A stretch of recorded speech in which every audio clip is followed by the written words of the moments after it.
Yesterday, Chris Sale continued to be Chris Sale, tossing a two-hitter versus the Padres, and for his efforts, a ceremonious dousing as he helped the Sox finish their 10-game homestand with a 6-4 record. Now, they'll take their 500 overall record on the road beginning tonight here in L.A., where two fellow countrymen and former teammates look to continue helping their teams move up the division standings.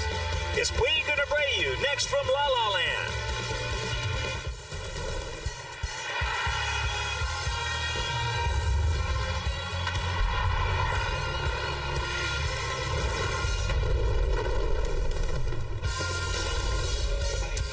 We are coming to you from Dodger Stadium, where tonight Comcast Sportsnet presents White Sox baseball. Alexi Ramirez, Adam Eaton, Jose Abreu and the Sox as they get set to butt heads with Adrian Gonzalez, Hanley Ramirez, Yasiel Puig, and the Los Angeles Dodgers.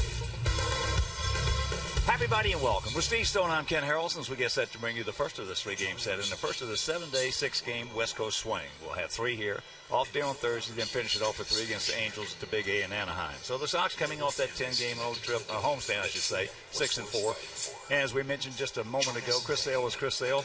But tonight we got a nice combination of Cuban players out there. Jose Abreu is back in the lineup, and that's a great thing for the White Sox because if he comes back anything close to what happened when he left, he's going to be a huge addition to this team. He hit just about everything in sight, but he's missed 14 games, his ankle giving him some problems, but he finally had to go on the disabled list, hitting .260 with 15 home runs and 42 driven in. And Jose, when he's right, can hit the ball out of any part of the ballpark. This ballpark, however, is a tough place to hit home runs at night, and he's going to be facing a guy who's awfully good. Well, Puig is something special, I'll tell you. That guy, I was talking with Vin Scully before the game. He said he didn't know anybody that had more talent than Yasiel Puig. Puig is a 5-tool player, maybe a 6-tool player if you count the fact that he brings a lot of people to the ballpark. But as you can see, he's reached base safely in 33 straight games. That's the longest streak in the major leagues. He can throw, he can catch, he does the spectacular, and for his ball club, he's hitting everything in sight. They were both named the Player of the Month in their respective leagues in their first month in the major leagues. It's the first time that's ever happened. As you can see, they have done just about everything right. Puig continues to hit for a high average, something that Jose would love to do. But we got to make sure that he's back 100%. If he is, Adam Eaton's going to lead the league in runs scored. Well, we have got our work cut out for him. Two-time Cy Young Award winner Clayton Kershaw on the bump. So sit back, relax, and strap it down. White Sox baseball coming your way.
to you in part by your Chicago area and Northwest Indiana Lexus dealer, who invites you to test drive a Lexus today.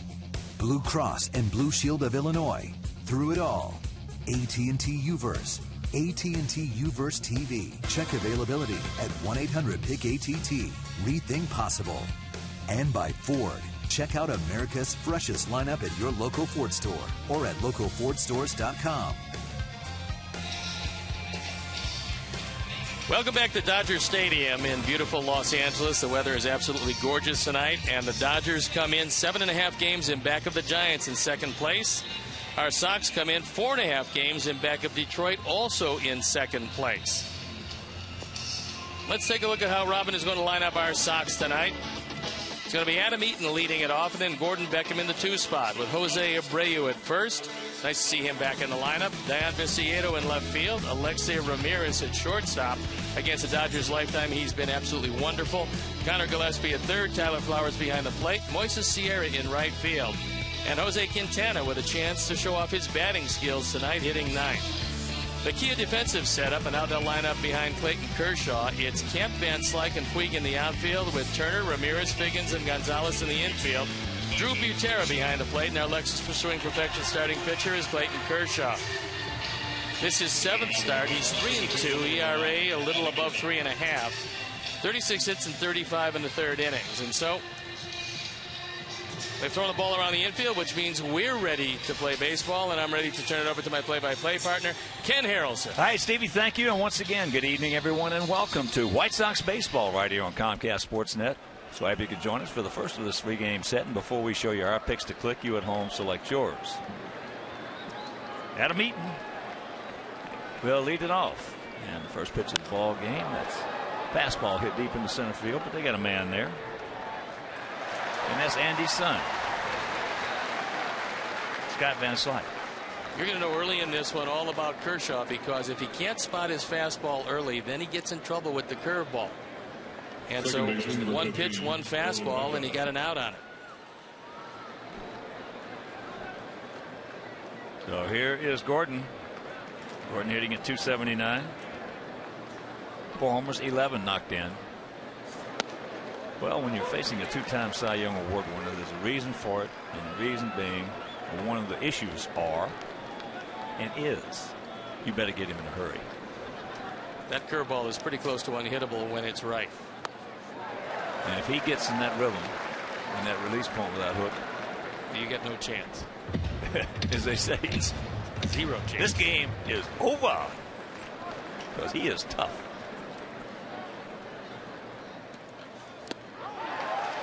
Two down.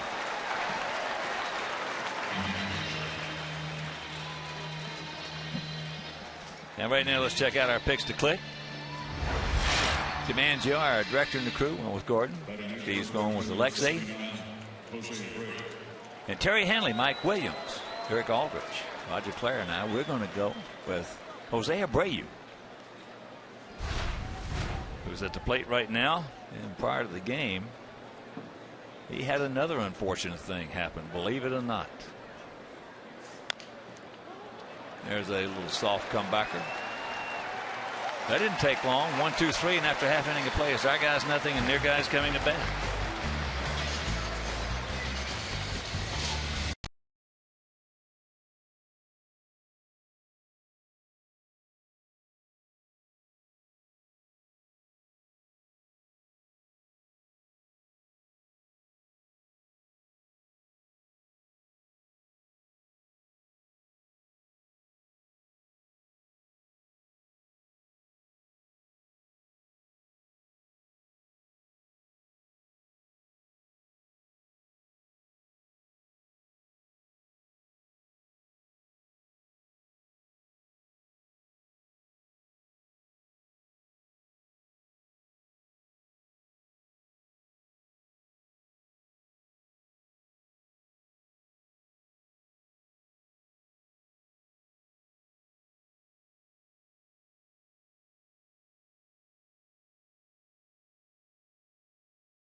Kemp and Puig at the top with Ramirez, Gonzalez, Van Slyke in the middle, then Turner, Butera, and Kershaw rounded out.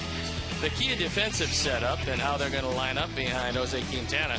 Viciedo, Eaton, and Sierra in the outfield with Gillespie, Ramirez, Beckham, and Abreu in the infield. Tyler Flowers with the nod behind the plate. And our Lexus Pursuing Perfection starting pitcher is Jose Quintana on for his 12th start. He's 3-4 with a fine 3.61 ERA. As you can see, left-handers have had problems with him. One of the reasons why D. Gordon, their prolific base stealer, is not in the lineup tonight. And we are catching a big break in that respect. So here is switch hitting second baseman, 36-year-old veteran Sean Higgins. Sean, 279 career hitter.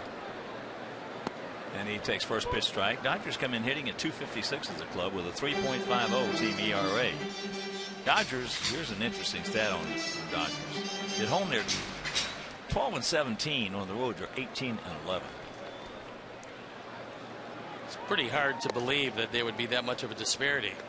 It's probably just a coincidence because although this is a difficult place to hit at night, they probably play enough day games where it's pretty lively here, and they've got some bangers in that lineup, but Kemp has been injured a good portion of the year. Well, you know, though, the history of this ballpark, and obviously it was because of who was on that bump 60 feet 6 inches away. The history of this ballpark, you come in here, it was tough to win a ball game.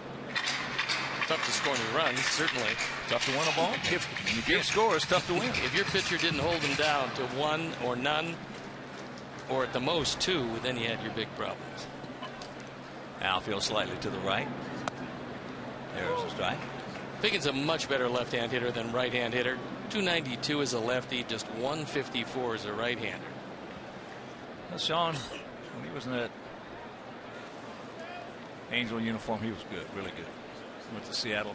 That's so good. Best part of his career with the Angels by far. Oh, yeah. And he got the big contract with the Mariners, and maybe it was that ballpark, but he really took a nosedive. And here at the ballpark, Dodger Stadium, 330 down the lines, 375 in the deep gaps, 395 straight away center.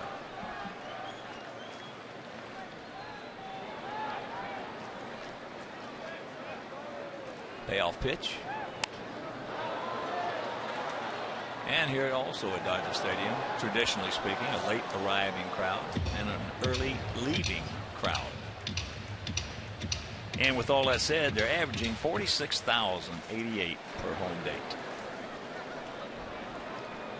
Last night they had 51 plus here.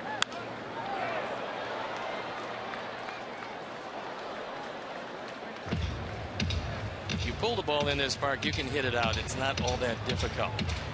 When you start getting to the alleys, it becomes very difficult to hit it out, especially as the marine layer starts to float into the ballpark.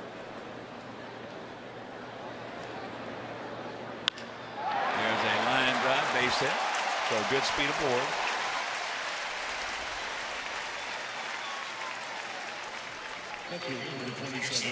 The umpires for the game tonight. Mark Rippinger behind the plate. Gary Cederstrom, the crew chief, at first. Marcus Patillo is at second, and Lance Barksdale is at third. So we were talking, as Matt Kemp says in, the left fielder, about Abreu before the game. He was hit again by, this time, a bad throw right below the left collarbone. And hit pretty hard, they tell us. We did not see it. So he just can't get out of the way of getting hit with a pitch or an injury. Well, he caught a break there because if it hits the collarbone, there's no telling what would have happened. They took him into the training room right away, ascertained that it wasn't all that bad, and there you see him in the lineup. And he was drilled just above the left elbow, a couple inches lower, and we may have lost him for the year in that simulated game the other day at home, as Kemp can't get it. So hopefully that run of bad luck is over. Against left-handers, Matt Kemp has not done a particularly good job. He also has been on record as saying that he's a center fielder, and they are playing him in left tonight. Now, Andre Ethier has been playing center field for him, and Matt Kemp, because of his ankle injuries, has probably lost a couple of steps. One of the reasons why he's not covering near as much ground, and that's going to create a problem, especially when Carl Crawford comes off the disabled list, which he is going to do. They figure when he's due off, which is in about a week, then they have again 4 outfielders for 3 spots. But with Kemp unhappy about not playing center field, it creates a whole lot of discord among the ball club. Well, in 2011, 324, 39 homers, 126 knocked in. At that point, he was as valuable as anybody in the league. Well, there was a lot of articles and dialogue about him being the best player in baseball at that point.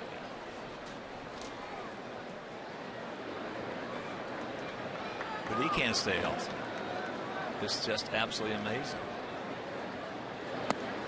Rick Monday. I love Rick. Rick Monday put it the best. We were talking about it before the game. He said, well, you know, funny thing about it, Honky, because I told him, I said, I've never seen anything like this. And he said, well, the funny thing about it is, you know, the guys that you want to get hurt, they are the ones that stay healthy. Doggedly healthy. There's some guys over the years that you were hoping could go on the DL. They never seem to. They did not go, says Gary Cedarstrom. There's a look at Rick Monday.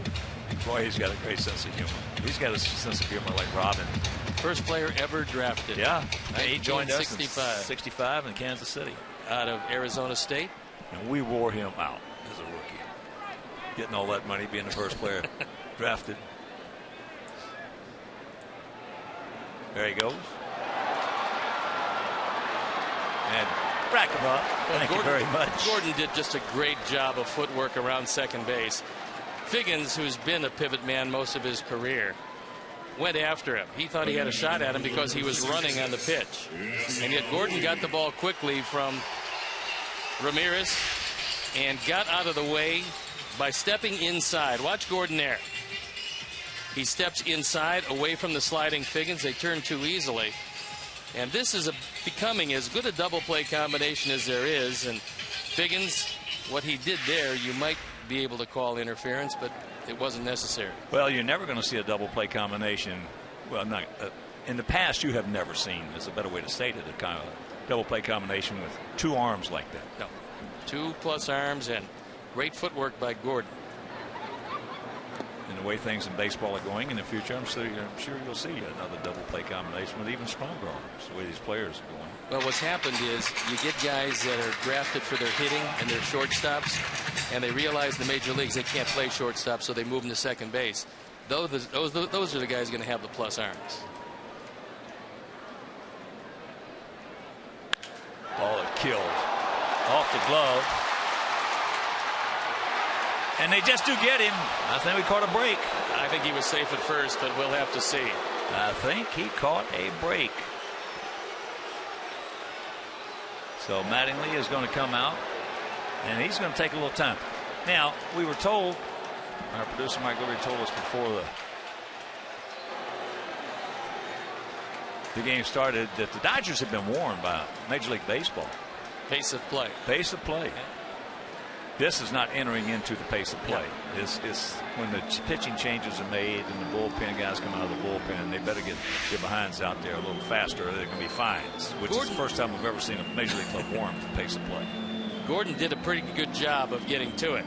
That being said, watch the play at first. He's out. He hit the front part of the bag. He couldn't get there any quicker. And again, the strong arm. Yep, they're not going to appeal it, so they got him by an eyelash. And that's that.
Chicago.com, and he's going to talk to us about the Cuban connection.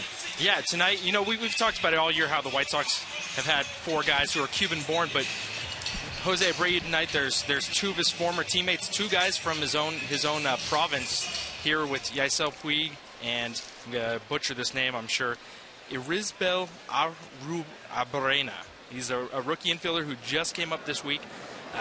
Both guys were teammates with Jose Abreu, and both of them have had a chance to actually interact with him. In spring training, Yaisel Puig and Abreu actually had very limited interaction, and part of that's because the Dodgers went to Australia, and they'd hit right next to each other in lineup for 2 years with Cienfuegos, and a lot of people thought it was a little weird that they only had seen each other the one time prior to a game in spring training, and they had a chance to meet up today. They were planning on meeting up a little bit more, and Abreu and the rookie actually met up this morning and hung out a little bit, and everybody has talked about it. It seems very excited about this. They're not taking it for granted that they're here in the majors together. Well, they also have one more Cuban player, but he's a guy who had most of his ear bitten off by Miguel Olivo, so it's going to be a while for him before he comes back, except you only have to have one knock on your helmet. Puig actually interviewed with Pedro Gomez of ESPN today and talked very. He was very happy that Jose Abreu is here in the majors and getting this opportunity. He said he was offered a lot of good advice to him over the years, but also that Abreu is a guy that was willing to listen, and that's why he thinks he's so successful, and believes he's going to have a very big year. He didn't know he was coming back as of today until the White Sox activated him, but thinks that there's good things ahead for him, and at the same time, Abreu had some really nice things to say about his former teammate. Basically said he loves his style, and he thinks that's why he's so successful. And I know that style has caught some attention and some flack because he's kind of a flamboyant player out there. He overthrows, cut off guys, makes some base running mistakes, but he's a guy that obviously succeeds when he's kind of playing with his hair on fire, and Abreu loves that style. Well, thank you, Dan. We appreciate it. Thanks for the information. As here is Connor. Connor hitting at .351. No homers, 18 knocked in. Well, I am very, very partial to Cuban players. As I've said many times, some of my greatest teammates were Cubans. That ball hit hard. But another quick 1-2-3 inning after an inning and a half, no score.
Brought to you by Miller Lite.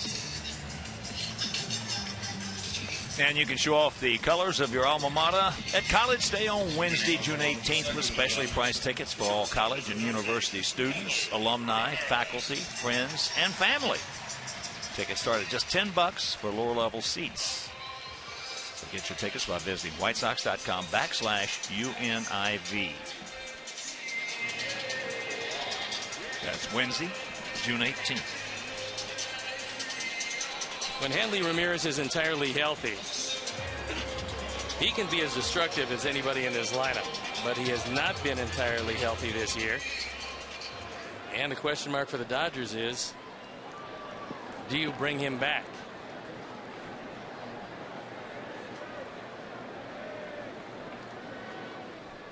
He's hitting at .261, 9 homers, 32 knocked in. Fires that one into the mezzanine.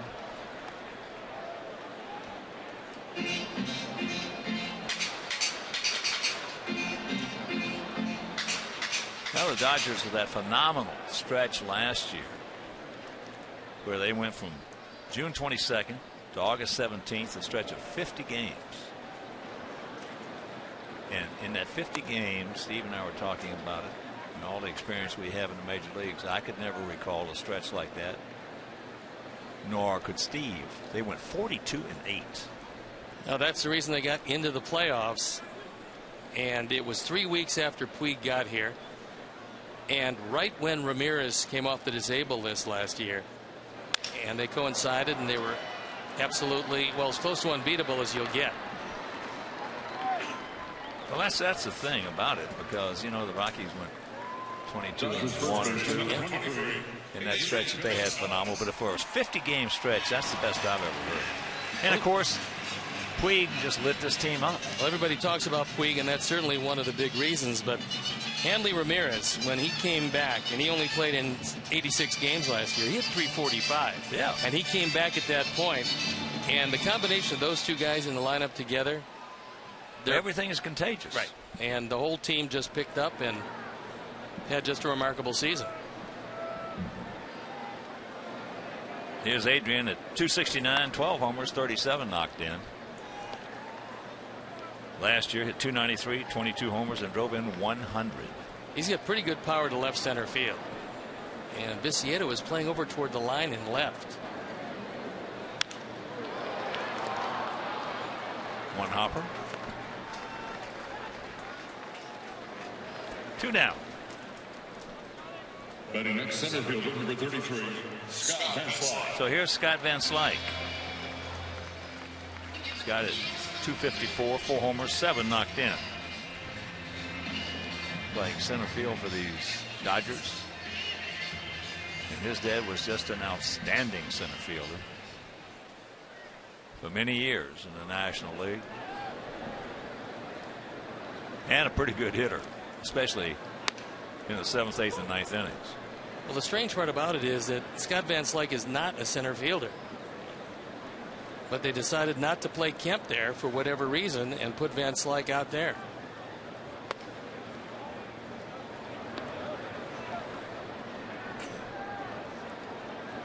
Andy, a .274 career hitter.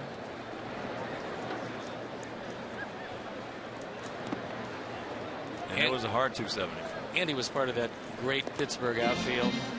Bobby Bonilla, Andy Van Slyke, and Barry Bonds. They could all hit. They could field pretty well. And Andy was a 5-time Gold Glove winner in center field. And Barry, a lot of people say, the best left fielder I've ever seen was Yastrzemski. I mean, he could do it all. Run, throw, had a good arm. Not a great arm, but a good arm, but he had a great accuracy. He could throw nothing but strikes. And I'll tell you one thing right now. A lot of people tell you Barry Bonds might be the greatest left fielder to play the game. Barry Bonds was a terrific left fielder. And Rickey Henderson might have been one of the great underrated left fielders. You know how we talk about guys who have good series when you're playing them, they really look great. You know the funny thing about it, in most of the series that we played against Rickey Henderson, defensively he did not look that good, but he was. But against us he had some problems. There's the walk to Van Slyke. But against everybody else he played just fantastic. That'll bring up Justin Turner. who last year was with the Mets, hit 280, a couple of homers, and drove in 16. This year at 262, 3 homers, and 12 RBIs. Talked to Don Mattingly about Turner, and he said, boy, he's been absolutely a godsend in the absence of Uribe. Uribe was doing a great job at third base. He's got a hamstring problem. He says he's probably going to be gone for at least another 2 weeks, maybe a little bit longer. And Turner has been getting some big hits for him. He said the one thing he's got to be careful of is you take a guy off a bench to fill a hole for you. You got to be careful not to play him too many days. He said it happened last year with Nick Punto, and he said he burned him out. He doesn't want to do the same thing with Justin Turner. That's out of play. Well, you look at this Dodger lineup when they're healthy, and that's a big when they're healthy. Big when they're healthy statement. This is one of the most, to the eye, looking at this lineup when they're healthy, it's one of the most dynamic lineups in the major leagues, and it should be with the payroll they have. I was going to say, when you're talking anywhere from 240 to 250 million, the all-time leading highest payroll in the history of the game, you should be able to buy yourself some good players, and they have been able to do that.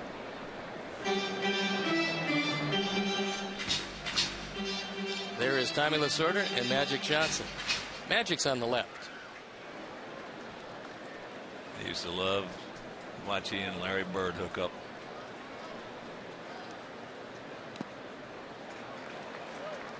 Two great players. And boy, did they ever get after one another. It was just a great rivalry.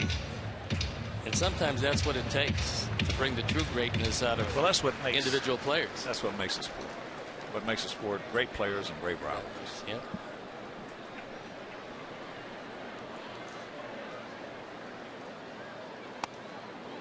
That's inside. So it gives me the opportunity to say that's why they got to start changing the schedule and protecting the rivalries. One of the most precious gems we have in this game. Take the rivalries, and then you take the playoffs, then you take the World Series. Those are our gems. Those are our precious, precious gems.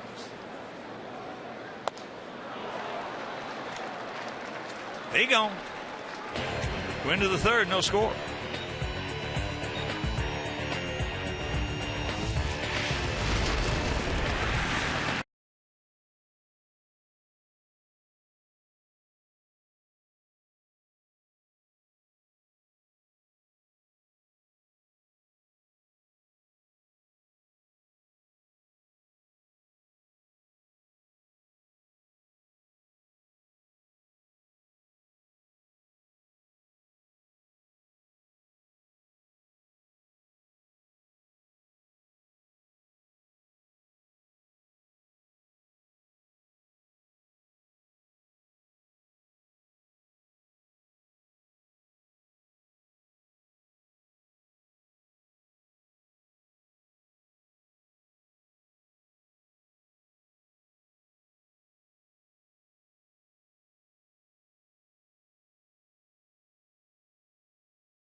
And photo for a chance to have it shown on our broadcast later in the game.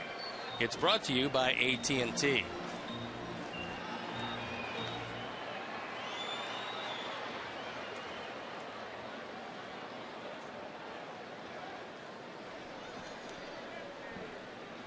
Tyler Flowers Moises Sierra. Jose Quintana here in the third for us as Clayton Kershaw has had 2 quick 1-2-3 innings.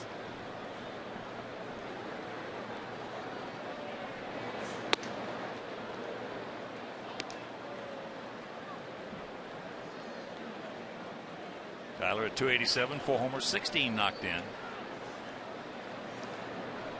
And hit a big home run yesterday. Put us ahead 2-1. Kershaw pitched in Australia as the Dodgers started the first 2 games of the season there. And then came up with some back problems. 2 hopper. Right over the top.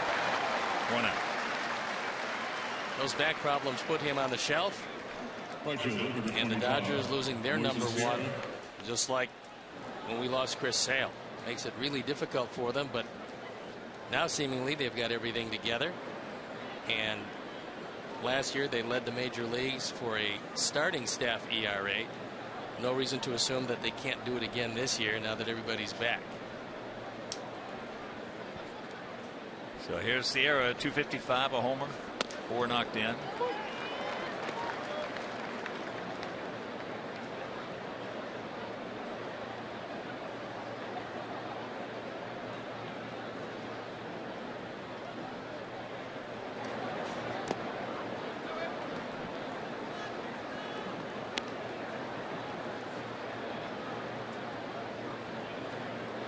Outfield straight away. Van Slyke does not have big speed in center field, but he can shade toward left center because Yasiel Puig has great speed in right field.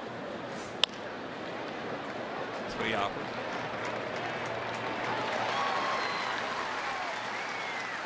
Boy, I just love the way our guys are busting their butts down that line this year. That is really refreshing. Each and every time. Haven't seen anybody loaf yet. Nope, and they won't, because if they do, they might get their behind set down on that bench for a while.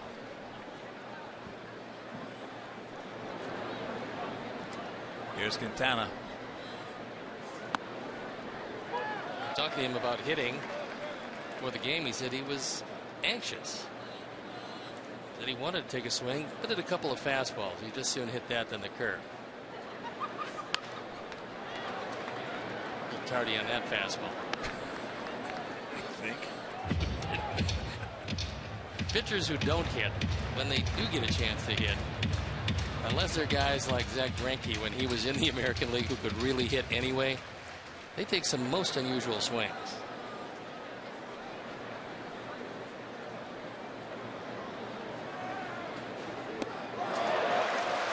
Another 1-2-3 inning. And we'll go to the bottom of the third. No score.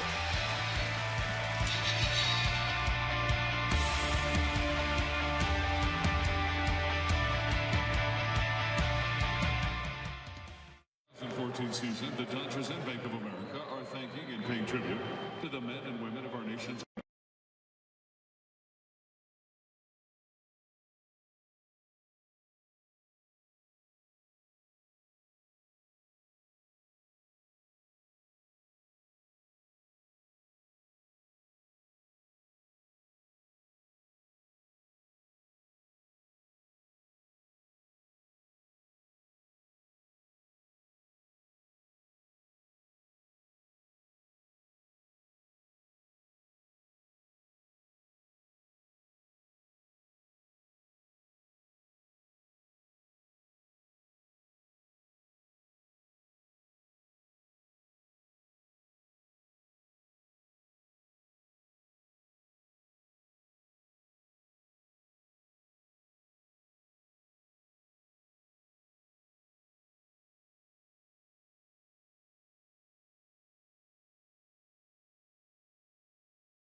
Chicago.com. It's brought to you by Comcast Business Class. And you're looking at two guys right there. In the middle, John Reinsdorf out here on business. And to the left, Dennis Gilbert. Dennis Gilbert's former player.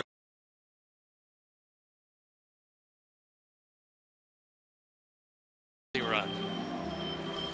And the reason why his career didn't go a whole lot longer than it did was that that's what he could do. He couldn't hit. Really run. Well, he's the special assistant to our chairman and a terrific guy. And he made his mark as being one of the top agents in baseball. And he's been wonderful with the community out here. He has a number of projects that he works on. And one of the things he does is allow kids from the inner city to play in quality ballparks. And he has that and has been raising money for that for quite some time. And scouts. Yeah. That's the scouts. The dinner he has for the scouts is a wonderful thing. Yeah, he's just been a tremendous. Well, he's made a ton of money in this game by being an agent. And as I mentioned, one of the best in the game. And he's giving a lot of it back. Yeah. In fact, he's bringing 650 high school players to one of the future Dodger games in the near future. That has popped up. Drew Butera's retired, 1 down. His dad used to hit just like that. Sal. Oh, I don't know. Maybe Sal was 10 feet further. Drew said he learned everything from Sal about catching, and Drew's a good catcher. Drew's a very good catcher. Good catch it and throw it guy. And Sal's gone on to become a great scout.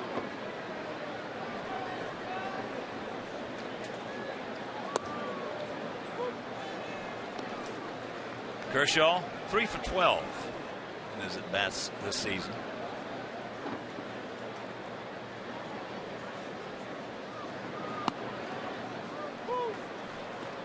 And the count 0-2. First of 3 here at Dodger Stadium. Then off day on Thursday. Finish it off Friday, Saturday, and Sunday at the Big A in Anaheim.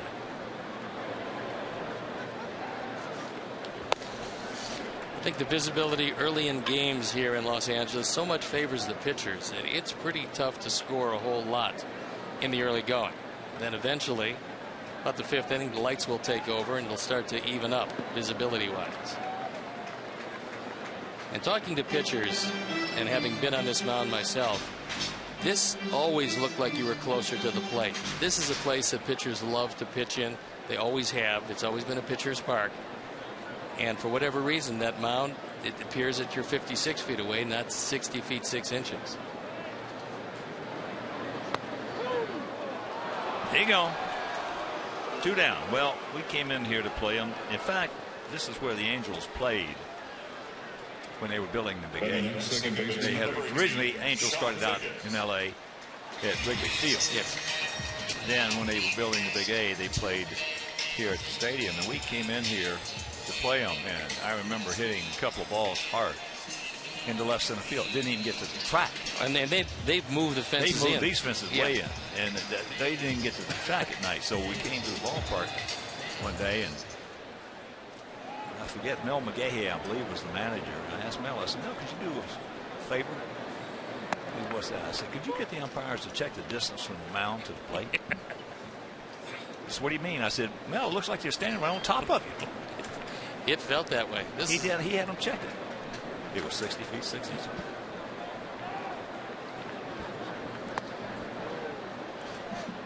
But I'm telling you, you walked up that plate and you see a guy and you look up and you say, oh my goodness. And of course, when the Dodgers back in the 60s had those great pitching staffs, Koufax and Drysdale. Claude Osteen was one of the guys. Well, they had, they had so many good ones out here. There's Sandy's 32. And the thing about it was, every day there's Don at 53. But they'd tear down that mound and build it, especially the way the next day pitcher wanted it. Oh, yeah, there's another one of those. Hello. Meanwhile, 1, 2, 3 inning. We're into the 4th. Scoreless.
Series, the City of Angels. Don't miss Gordon Beckham and the boys as they try to take the series from Los Angeles. It's White Sox-Dodgers Wednesday at 8:30 on Comcast Sportsnet.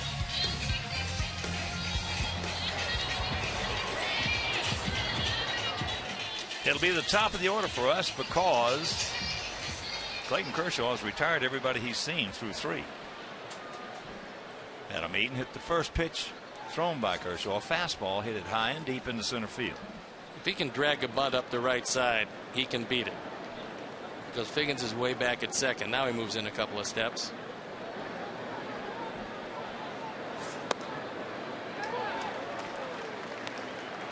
There's the strike.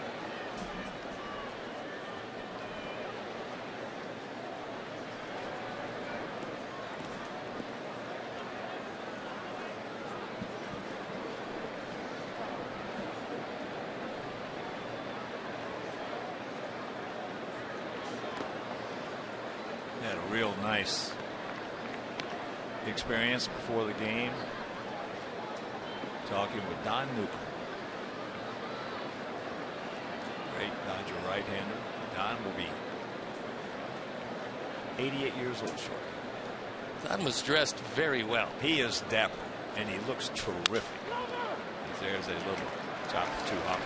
He looks absolutely terrific. The 1 out. Don was one of those great Dodger pitchers from yesteryear. Just outstanding stuff, threw really hard.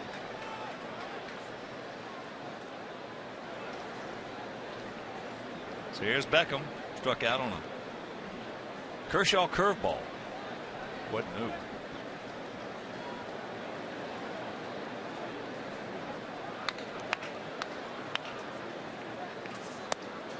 Takes first pitch strike. He did not like the call, and I don't blame him.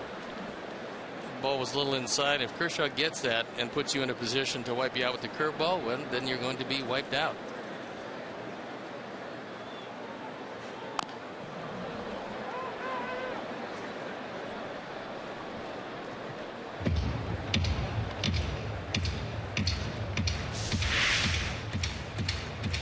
Let's take a look at the first pitch, which is inside off the plate. Normally, you might get an inch or so off the outside corner. You very rarely, if ever, get an inch or so off the inside corner. You said it correctly. If he gets that pitch and he gets our hitters looking inside, no. You're gone. Forget it. It's all right if he gives him that. Did you mention inch, 2 inches off the outside, but not on that inside? Now you get a 30-inch plate to hit. Attaboy, Gordon. That one at 94, he just smokes it. Now he'll have to pull up because they get it back in a hurry. So you can cancel a post-game show. Now batting number 79, Jose Abreu. Gordon got a fastball. It was up and out over the plate. And Slick does a pretty nice job of getting to it. And when he gets to it, even going away from the play, he quickly gets it back in. I think Gordon had some ideas about going to second base, but Van Slyke got it back in. He did, which is good. You got to see, you got to play it like it's a double till you see it's not. So here's Abreu, a little soft comebacker to Kershaw.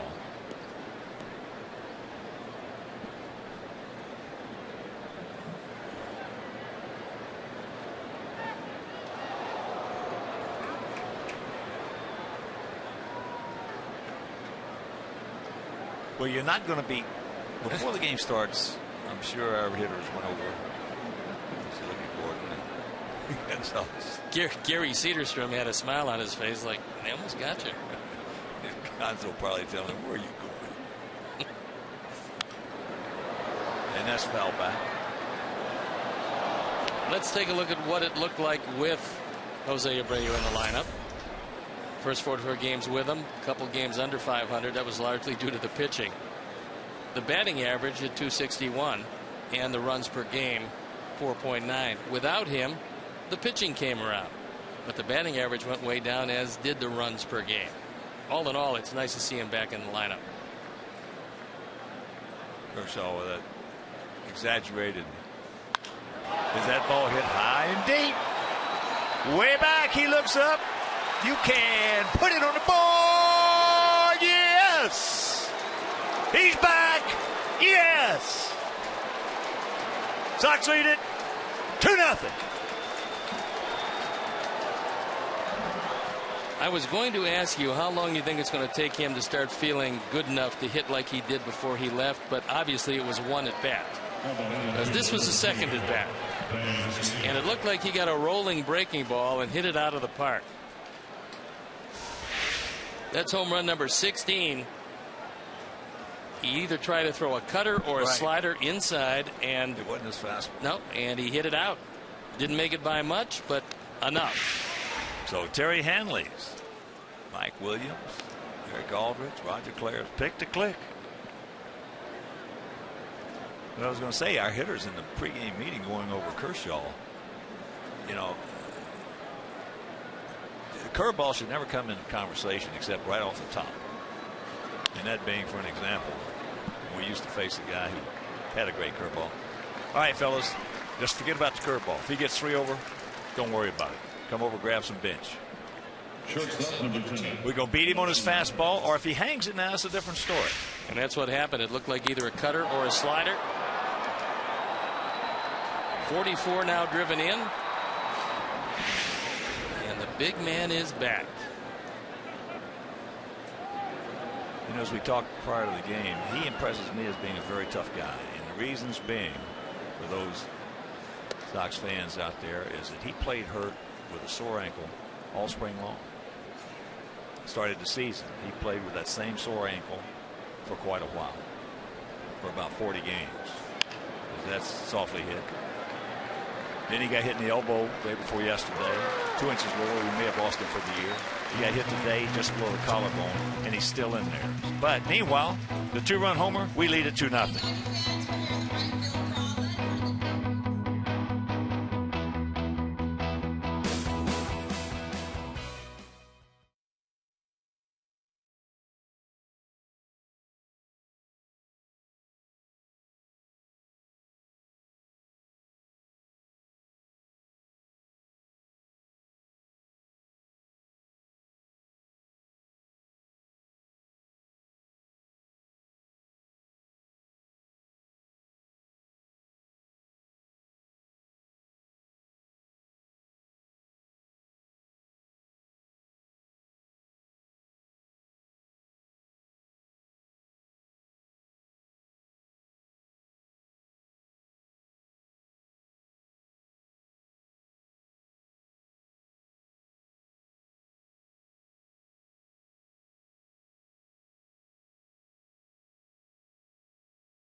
All Friday home games feature trivia in the Miller Lite Bullpen Sports Bar. A post-game fireworks show set to your favorite music and post-game karaoke at Shy Sox Bar and Grill. So visit whitesox.com/Fridays for more details. So if you're just tuning in, El Cañon, a 2-run homer. His 16th, he now has 44 knocked in. Just his second at bat back.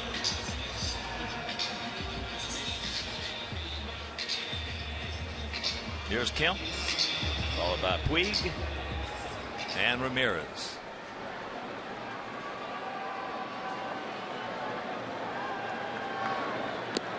Did not check it up.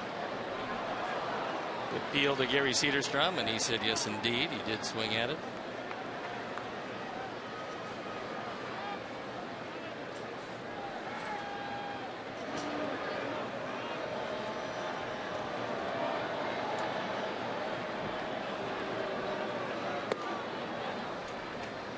They've got a shift on for Kemp. with Gordon Beckham on the third base side of second, and Gillespie and Ramirez playing him as an absolutely dead pull hitter.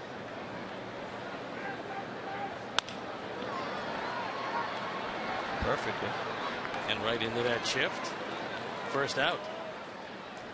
So one out, and that'll bring up Puig. The first time up, he'd have had a base hit. But this is one of the things that has to be a little aggravating for Don Mattingly. Watch him out of the box.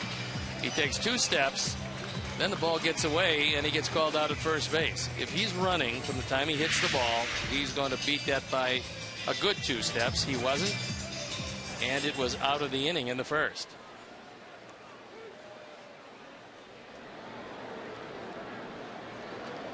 The guy is 6'3", 235 pounds.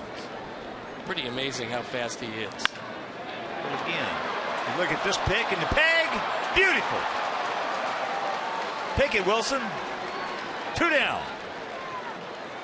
He's hit it to the wrong guy twice. Gordon, to his right, is able to make as accurate a throw as any second baseman around, and he gets his nuff on it. So he gets Puig by plenty.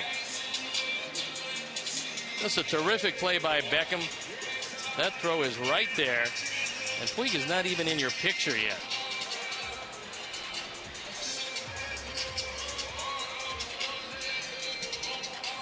And of course, if you're on the mound at the time, as Jose Quintana is, you have to love a play like that, especially with Gonzalez coming up,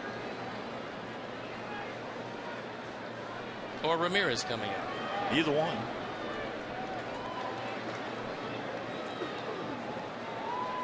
Ramirez grounded out to his counterpart. Changeup. Takes first pitch strike.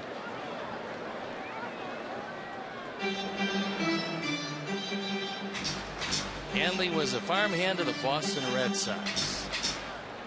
Traded to, at the time, the Florida Marlins, where he really came to life as a major leaguer. And then shipped here to Los Angeles, where he's become quite a player.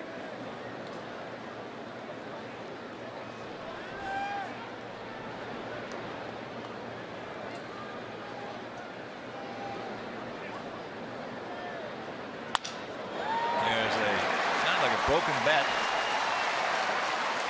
Base hit, so that's their second hit. Right in the hole. Dodgers first baseman, number 23.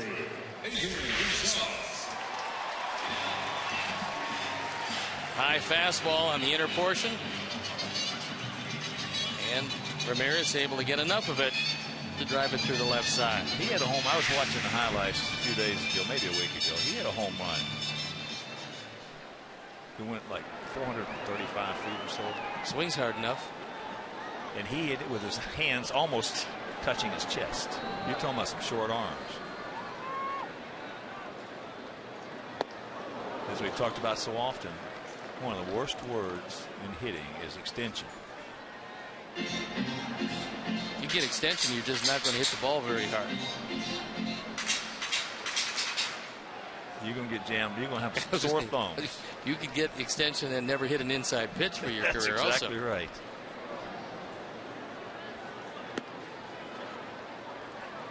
Dodgers had a third baseman named Ron Say, who later went to the Cubs. They had a chance. He's in community relations now. I had a chance to talk to him before the game.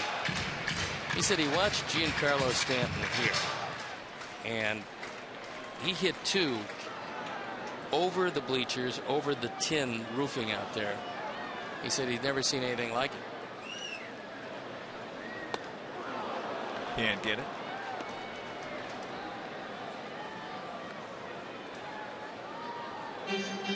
There's been a number of guys, Mike Piazza, Willie Stargell, that hit home runs that hit the top of the tin, which is... Well, Willie was the first guy, I believe, to leave the stadium. During the game, he did.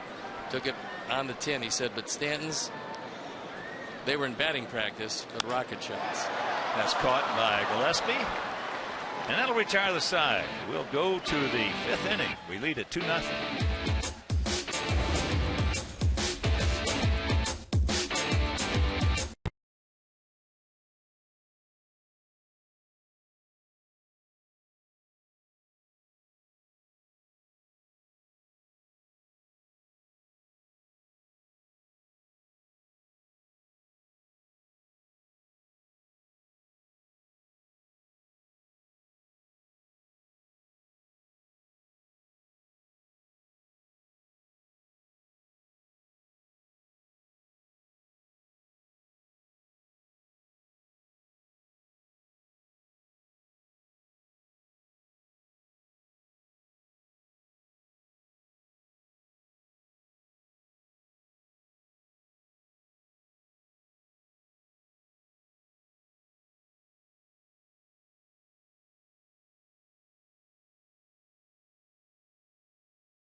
Pizza.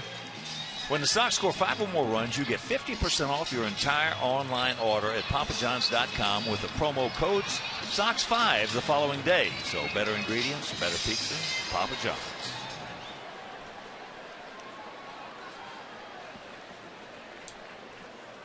2-0 good guys here in the 5th. It'll be Gillespie, Flowers, and Sierra.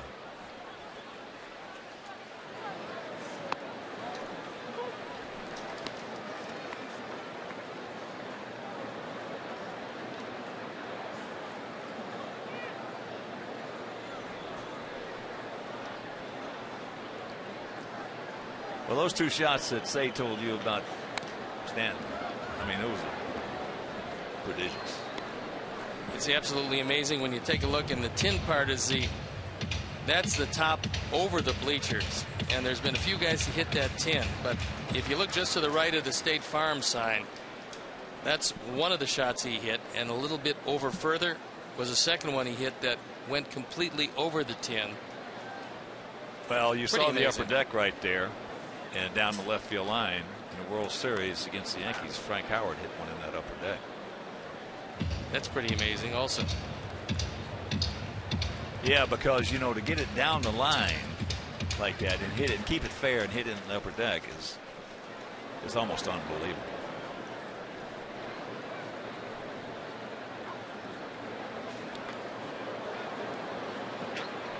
Well, the longest home runs in a game at Dodger Stadium, the longest was Willie Stargell. That was in right field. Mark McGwire, 483 feet. Stargell's was 506 feet. Then Matt Holliday, 481 feet. Mike Piazza, and Willie Stargell again.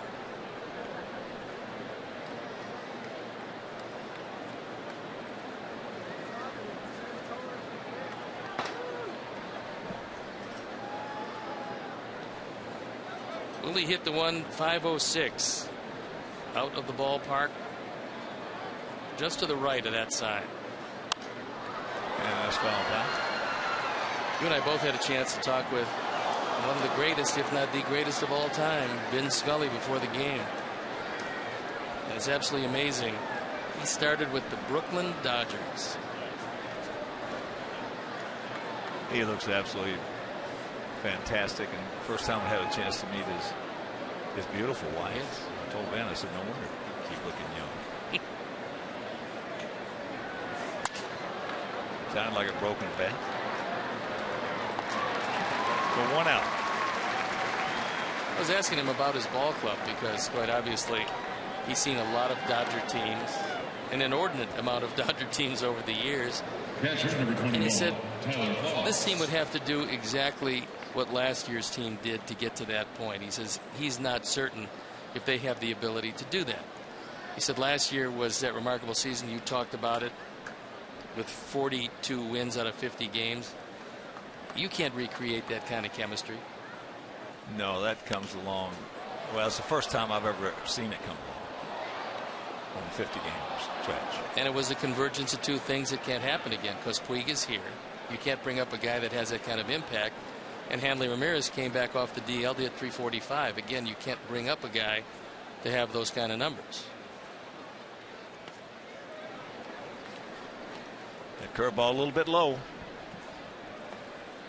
Yeah, there's such tradition here. For years and years, they really, more than the Yankees, they led.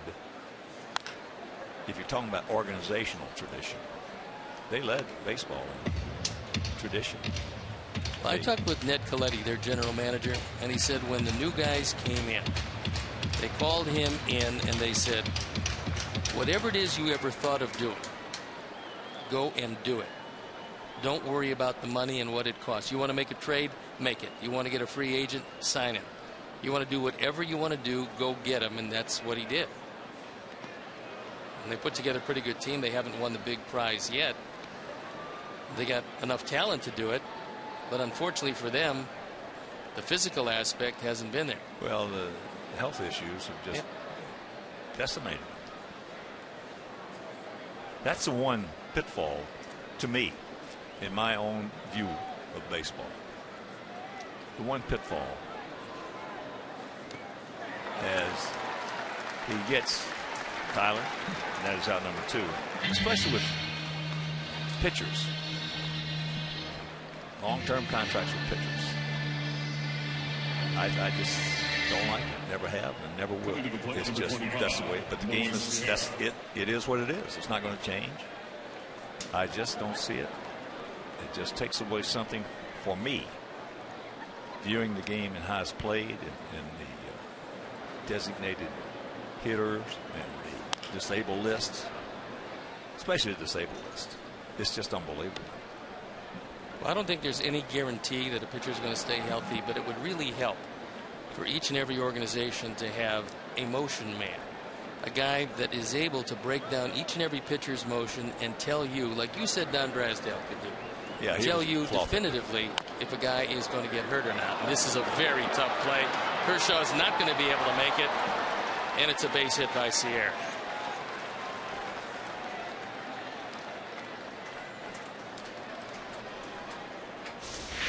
Just a swinging bunt. Yes, works out well for Moises. But yeah, Don was an unusual guy in that respect. You know, he could look at the guy pitch, pick flaws in his motion. I'll also tell you, unless he changes, unless he goes from A to B or point C to E, he's going to break down. You don't see many guys like that today. No, there are a few who can do it. It's a little more difficult, but before you sign a guy to a long-term deal, it would be nice to know if his motion was going to eventually force him to self-destruct. Yeah, that's going inside. Quintana struck out on a good curveball, but if I could ever wave a magic wand, it would be. And I love these guys getting paid the money because baseball owners now are making money. In my time zone and in your time zone, even though you were behind me, it was a lot of owners were not making money. And you were paid on what the team did, not what you did. They would tell you that. You could go out and have a good year, and they would tell you if you're looking for a raise, well, we finished 5th, or we finished 6th. And of course, they had 18 leagues back in those days. And I can bring somebody else and put them in your place and finish 5th or 6th. That's what they would tell you.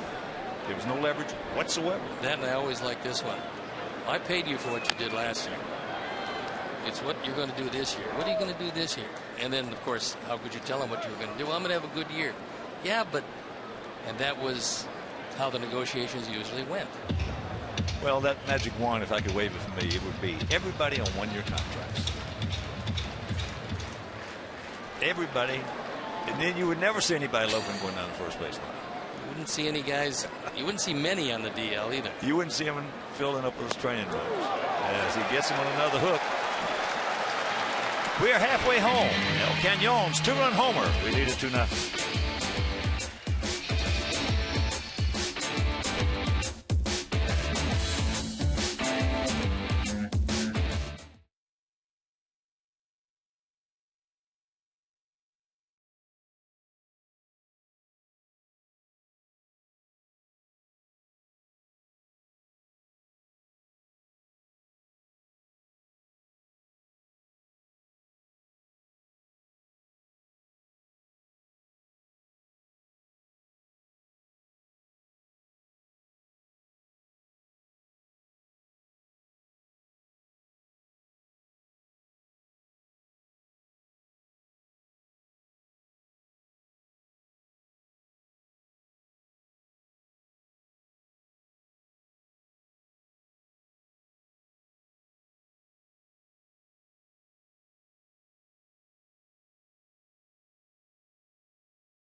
Inning. It's a 2-0 game, courtesy of Jose Abreu. Quintana has thrown the ball very well. He's limited the Dodgers to just 2 singles. One leading off the ball game by Figgins. The other punched through the left side by Ramirez with 2 outs in the 4th. And Jose is doing pretty much what he seems to do just about each and every time out, which is keep his team in the ball game. He is one of the most consistent of all the pitchers around. 17 no decisions last year would show you that he doesn't usually get blown out of games. He always keeps his team close enough to win. And if he gets some offensive support, he'll get the job done. Well, you talk about last year, you got here is Van Slyke. He walked, the only walk issued by Quintana, but last year you obviously got to start with Scherzer. That year he had.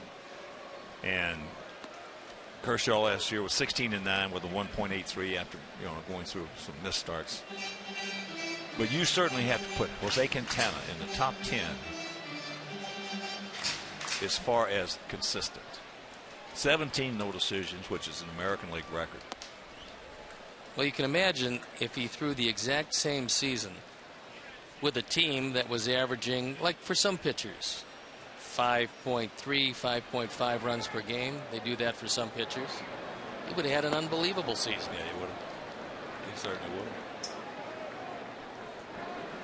Well, they showed their appreciation signing him to a nice contract. And well deserved. Better believe it, as much as anybody. Yeah.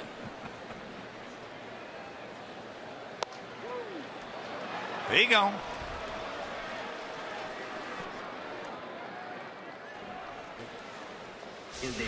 This one has a piece of the outside corner. Van Slyke thought it wasn't there, but he called the first one a strike, and this one was right over the top of the first one. You know, one of the things that I've watched our players, all of them over the years,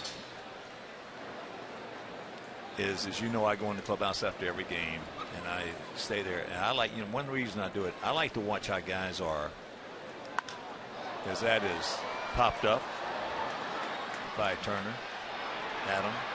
I like to watch guys how they are after they have won or pitched well or played well, and how they are after they have been killed and not played well, gone 0 for 4, struck out.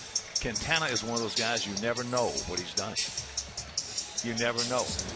If nobody would come up and talk to him, you would never know if he won or lost that game. Another guy that you played with was the same way. It was Mike Cuellar. Well, it's a long year. It's a year with tremendous ups, a lot of downs, except for the great guys who have many more ups than downs. But that being said, you're going to have the real tough times. And those guys that stay in the middle emotionally are the guys that are better equipped to play a full season. Those are the guys that were going to be there for you from the middle of August to the end of September when you really need them to be there. Well, you and I have seen him enough now, Jose Abreu. If you didn't know that, like the media was in there or other, you wouldn't know if he had hit 2 home runs or gone 0 for 4. He's the same. He stays the same. There was a nice piece this morning that I saw on TV. I think you saw it as well, about Puig talking about Jose and Jose talking about Puig because they were teammates. For seeing Fuegas, they hit 3rd and 4th, and boy, the compliments and how they talked about each other was really nice to see. And Puig was talking about just how in control Abreu is. He's in control of everything he does, on and off the field. As Praise said, he's a perfect gentleman. As that's popped up, Alexei. And there's our MVP making that catch, and that'll retire the side. Utera is gone. We'll go to the 6th, leading 2-0.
receive a White Sox cap presented by the Private Bank.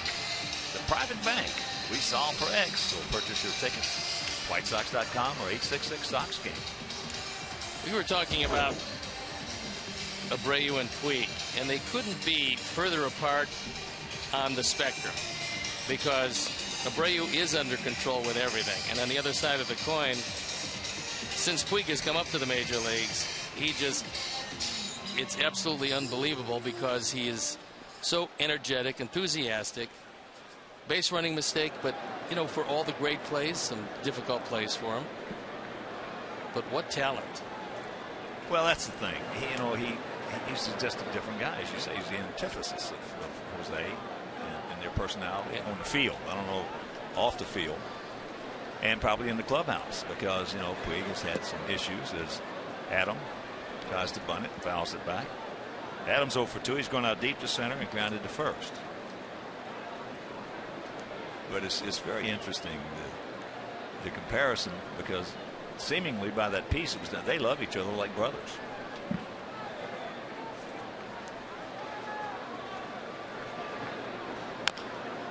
Stops that one. I had a chance to talk with Davey Lopes, and then Yasiel Puig came up, and the trainer said, "Get your fingers taped before you take some fly balls."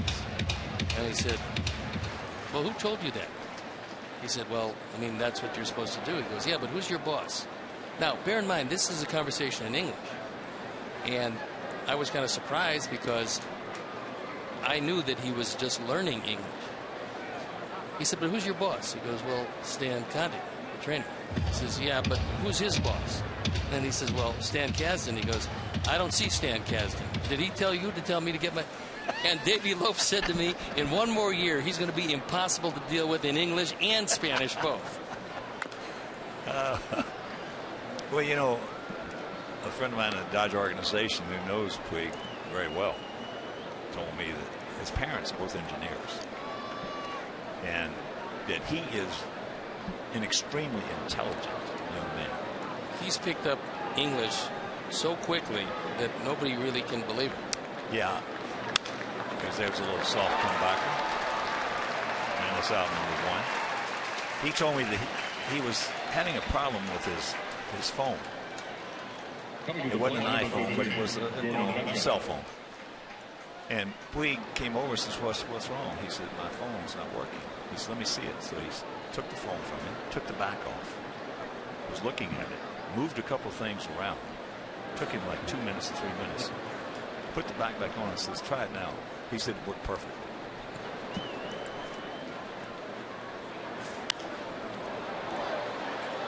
Personally,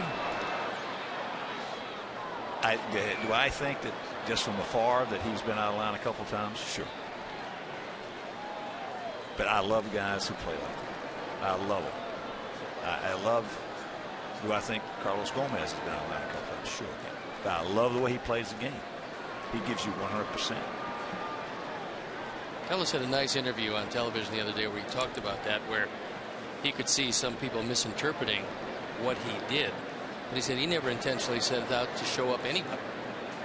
I believe that. That's just the way he plays. He's just an exuberant guy who plays the game at a high level. In fact, there's a lot of people that believe that one of the 5 or 8 best players in all of baseball is Carlos Gomez. And he's come of age doing that with Milwaukee after a tough start with Minnesota. I remember having a conversation with one of our people about Carlos Gomez when he first came in with Minnesota, and we saw him at Metrodome in that series. We got back home, we were talking about Gomez, and we both agreed that we would absolutely love to have him in a White Sox uniform. As he gets Gordon. Gordon now 1 for 3 with a single and a run scored. And here comes El Cañon. First base, number 79, Jose Abreu. Kershaw hasn't made many mistakes, but he made one here. He had a slider up in the zone. And it turned into number 16 for Jose.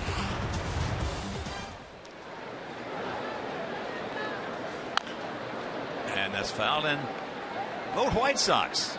Hashtag vote White Sox. Let's move Abreu and Alexei from second to All-Star game starters.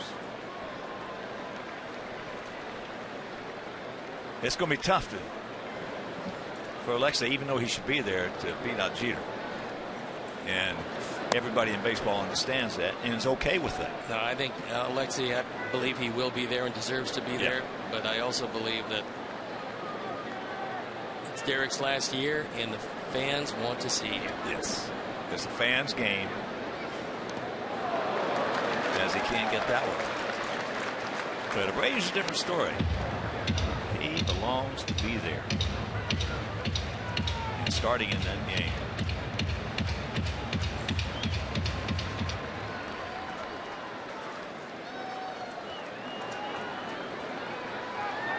Of course, that guy in front of him is pretty good too. Miguel Cabrera? Yeah. Yeah, I'd say he's pretty good. Takes it up. They are both in second place. You got Cabrera, you got Abreu, first base. You got Pujols, Chris Davis, and Teixeira, non-issues in this season as compared to the top two. Breaking ball out in front of it. And there's actually nobody at shortstop if you take away the circumstances. And even close to Alexei. No, Alexei would start, but this is not the year. No. He'll probably have a number of opportunities to start that game. 2 out, the 2-2 pitch. A little soft comebacker. He's running good. He's not limping down there. Meanwhile, we'll go to the bottom of 6. It is still 2-0 Sox.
Of beer money.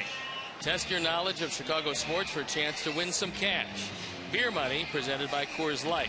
With great beer comes great responsibility.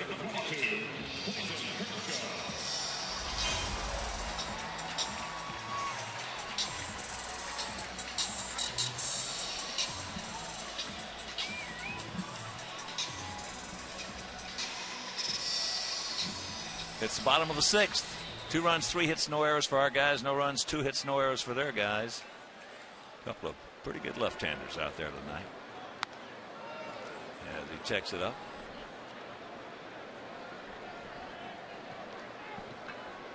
Kershaw struck out his first at bat.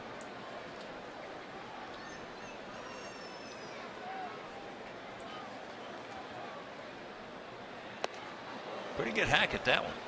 And the count evens at 1. He's a pretty decent hitter. They got him the first time looking after setting him up with a curveball. You got him looking at a fastball. There's a curveball strike. That was a break for Jose. That ball was down and out of the zone.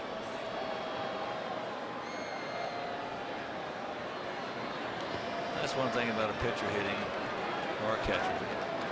They really can't give the umpire too much grief. No, a pitcher especially. You want to try to make friends with the umpire as much as humanly possible.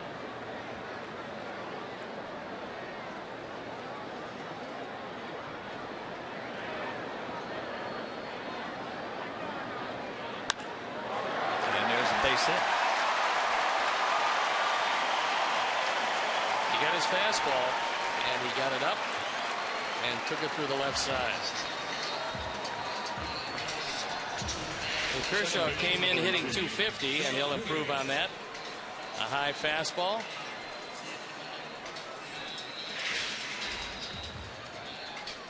Not a particularly good way to start. So here's Figgins. He led off the ball game with a sharp single into center field. And then he grounded to third. So we'll see what Don Mattingly wants to do. Gillespie with the bag off the line, right at the cut of the grass at third. And Abreu right at the cut of the grass at first. Not holding Kershaw on.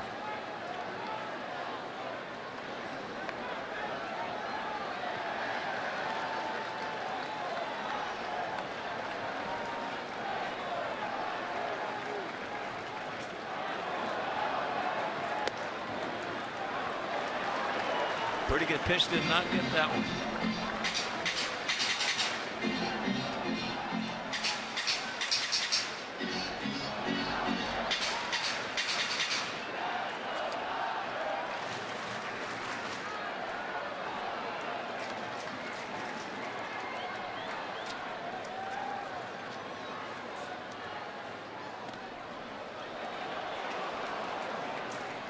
One almost got away, and Kershaw took a couple of steps, thought better of it, and now we're getting into real dangerous territory. I think what's happening the last couple pitches is Jose has crossed up Tyler Flowers, because on the high fastball away, I think Tyler called for something else because he was falling out of the picture as Clayton Kershaw hit that ball through the left side. And this 2-0 pitch, again, Tyler was fighting it, so I think he went out to try to get him back on the right track.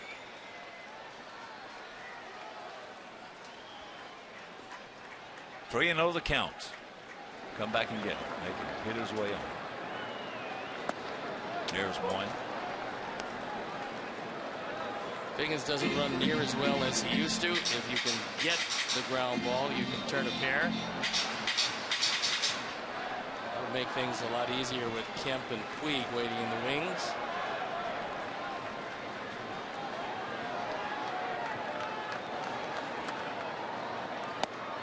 There's two.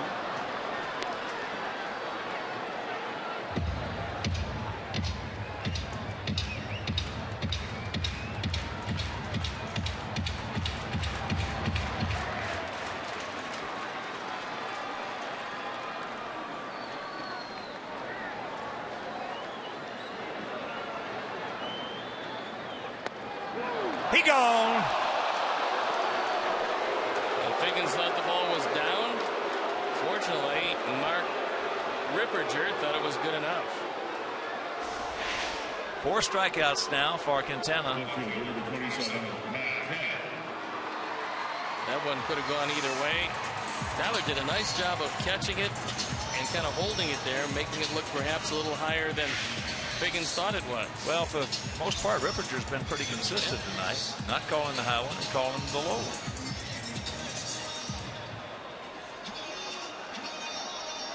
So here's Kemp. Get into a 6-4-3 double play. And he's grounded to second.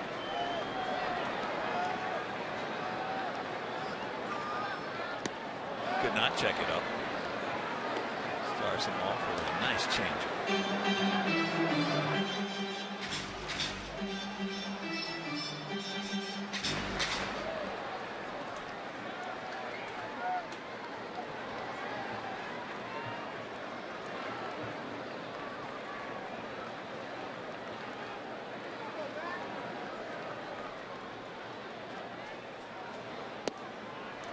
slope.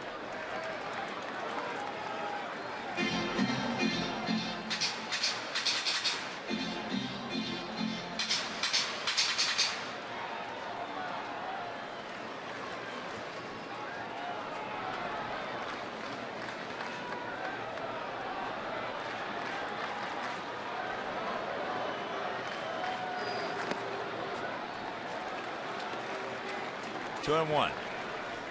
First of three here in LA. And first of 6 on this West Coast trip. Off day on Thursday and then finished off 3 with the big A. Angels. Angels coming off a very difficult time in Oakland. The Athletics swept them. Yeah, they got it handed to them there.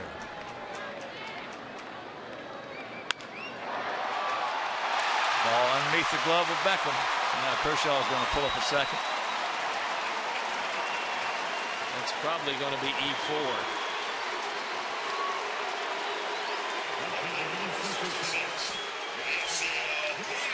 Well, it's normally a play that Beckham will make because he's Beckham. Some second basemen won't make it, but could have been 2. Gordon just didn't get the glove down.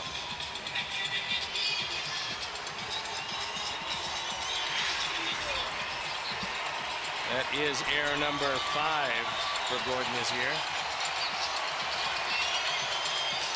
So he picks up his 5th error.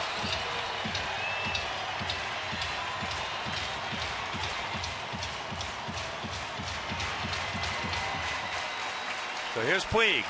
Beckham's got him twice on good plays.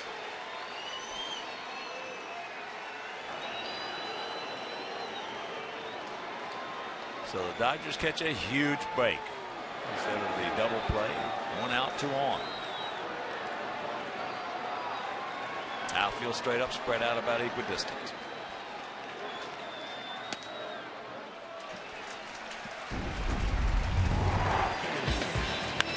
In the 4th inning, Gordon made a spectacular play and got Puig by a good 3 steps at first. An appreciative starting pitcher.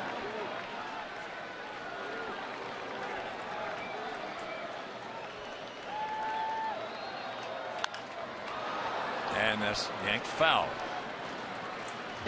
So the count evens at 1 for the 23-year-old. Remember watching him play in spring training last year? He hit a rocket to left field and ran it into a double.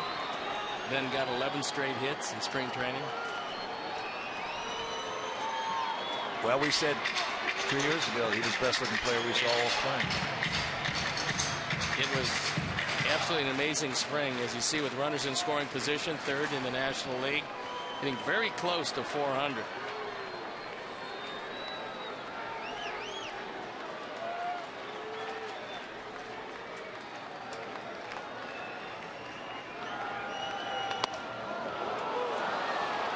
And there's a strike for a 1-2 count. And there was no question about it. He was the best looking player we saw. Well, Puig didn't like this call, but this happened to be a good pitch. He's been calling the low pitch, and this one was right in the middle of the knee.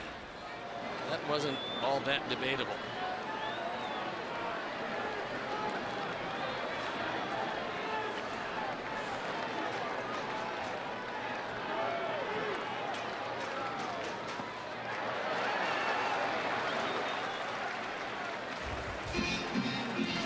Players with 190+ hits and 30+ home runs within 1 year of their major league debut: Chuck Klein of the Phillies, Hal Trosky of the Indians, Al Baer of the Cardinals, Ryan Braun of the Brewers, and Yasiel Puig.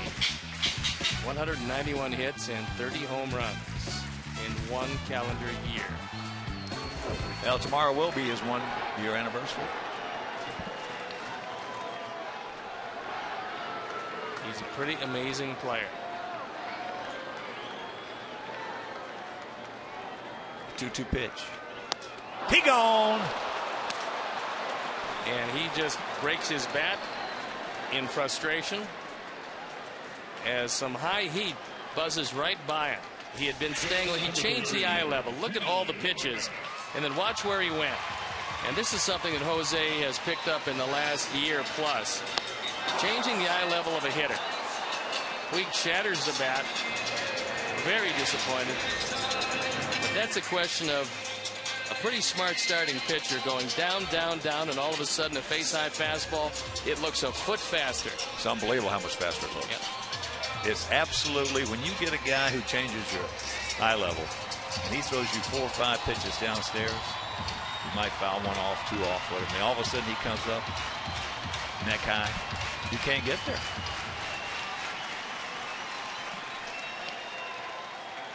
So here's Ramirez. He's grounded to short and then broke his bat, fisted a single between third and short. Takes that one low and away. It's a big inning right here for big out for Quintana.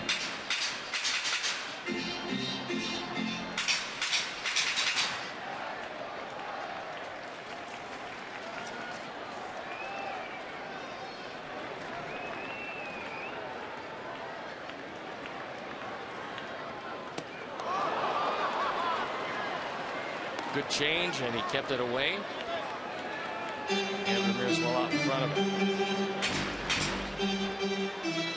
Yeah, he definitely took something off that fastball.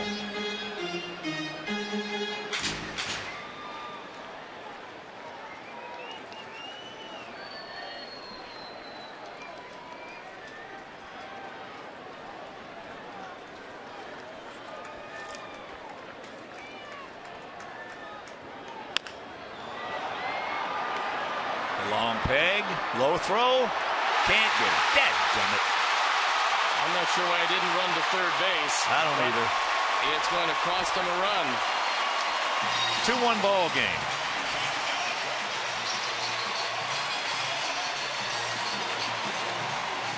So 2 errors this inning.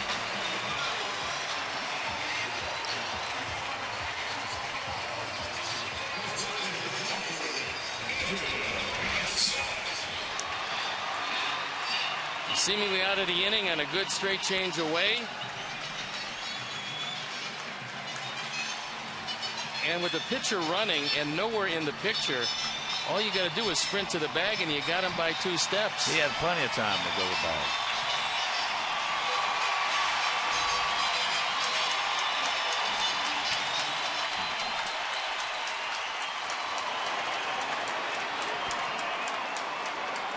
So here's Gonzalez.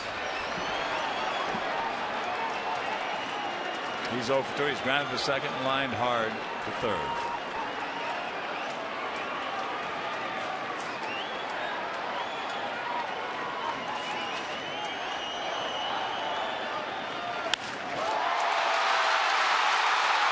Beckham. No. But they tie the game. So 2 unearned runs here have tied it up. RBI number 38. And Don Cooper now coming out to have a word with Jose Quintana. He's able to deflect it, which is pretty good to the arm side. And then Gordon has to hurry, floats it across, can't get it there. So the Dodgers are beneficiaries of a lot of generosity defensively this inning. Well, this is just typical for Jose Quintana. This is what he gets. As a rule, he gets very little or no run support and very little or no defense. It's amazing.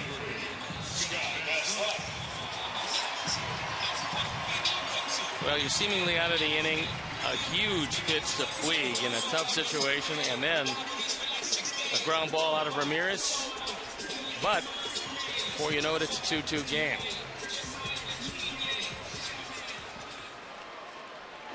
So here's Van Slyke, a walk, and a strikeout.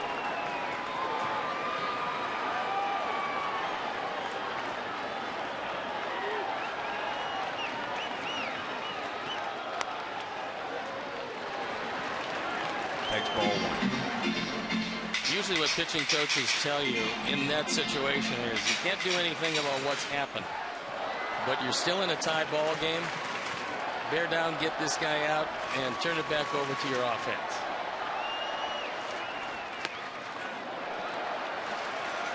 That's at the top of the zone, but again, Mark Rippinger has been consistent tonight.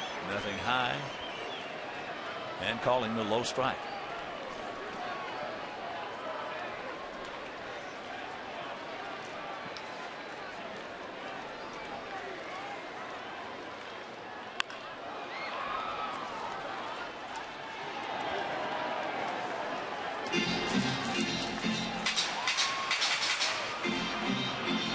Pitches with 27 this inning, and not the fault of Quintana. You're giving a major league team 5 outs. Yeah, that's the first rule in the game of baseball: catch the ball. And that throwing error by Gillespie more of a mental error. Very much so. You don't have to make the throw.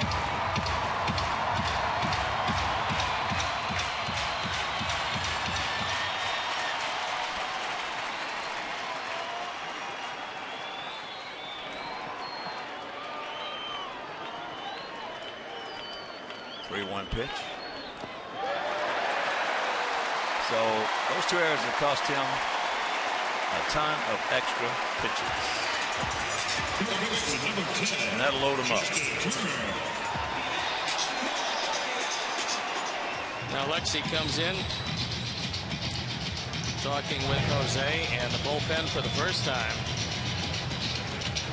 is starting to get ready to go. Looks like Drake Patrichka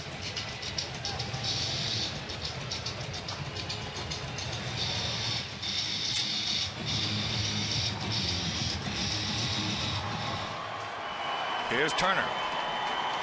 Justin has struck out and popped up to Adam Eaton.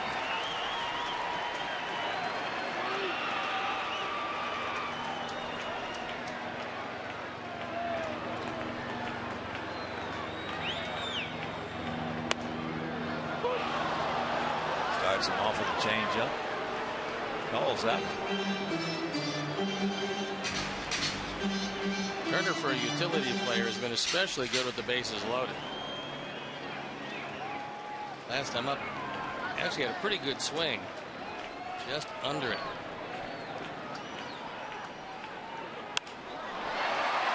And that could be trouble.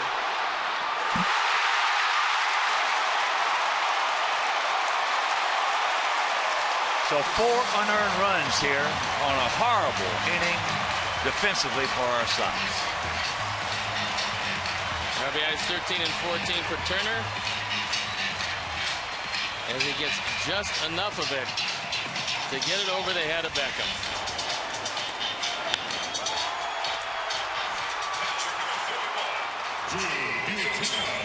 And there's Gordon going back. Just out of reach.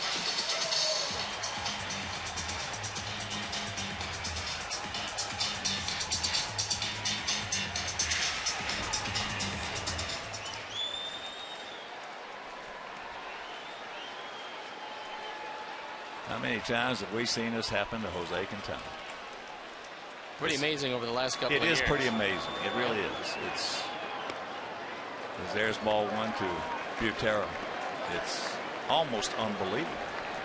Well, this Dodger team came in the 4th best hitting team in the National League, and Jose was absolutely handcuffing this lineup. Well, you said it, though, just a moment ago. That's foul, thank you. Just foul. You give major league teams 5 outs in a minute, you won't get beat. Yes, sir. Unfortunately, this year, 46 errors for the Sox, putting them second from the bottom defensively. Only the Indians have had more errors this year than the Sox.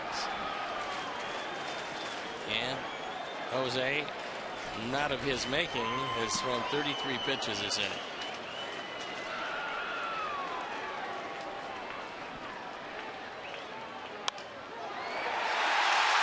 5 unearned runs.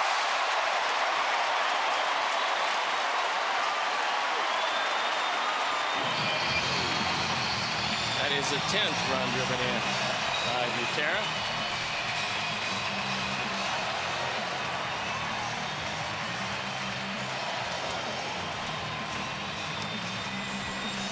And that'll bring up Kershaw, who started this inning off with a base hit in the hole between third and short.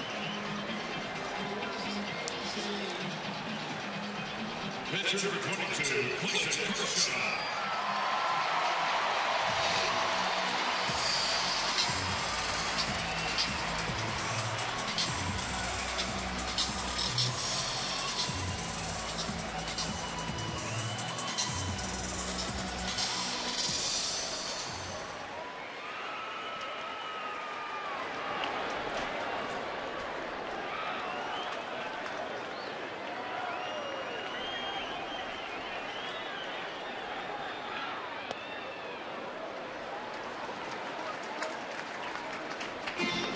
Five unearned runs.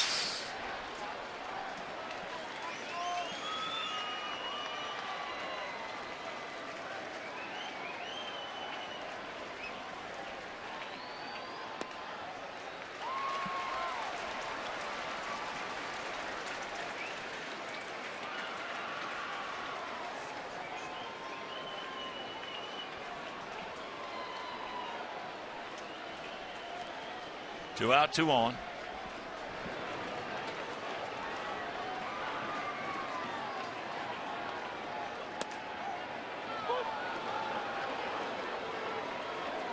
That fastball at 92.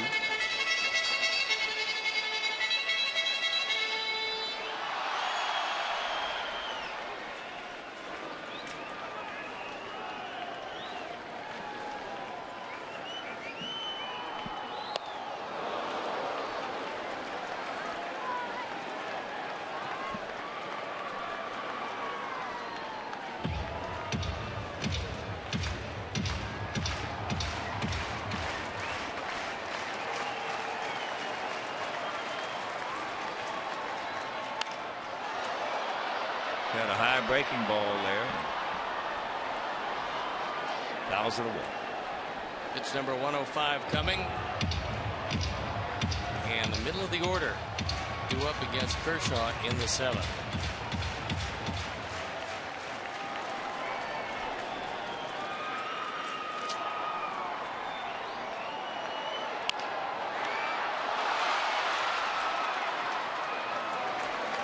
And they'll finally send 10 men to the plate.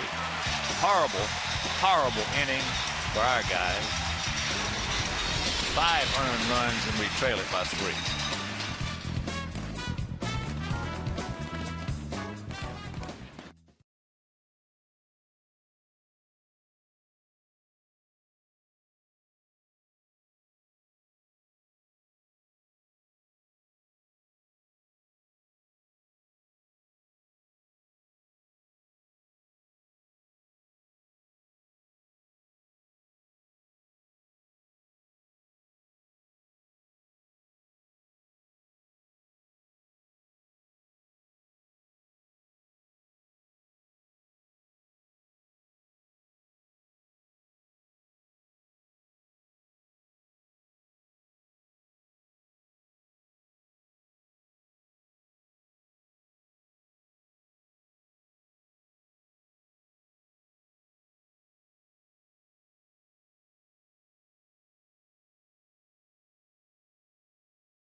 Of USA Field and delicious food and beverage options for you to enjoy prior and during White Sox games. So purchase a First Merit Bank Stadium Club membership by calling 312-674-1000. Well, if you're just tuning in, we're glad you did, because we're glad you missed the bottom of the 6th. It was ridiculous. 5 unearned runs. There's a young Dodger fan with a souvenir, and Clayton Kershaw, who came into the bottom of the inning with a 2-run deficit, now finds himself with a 3-run lead. Kershaw does not have a complete game this year, averaging a little under 6 innings per start. Well, we still have got some guys that can get the job done.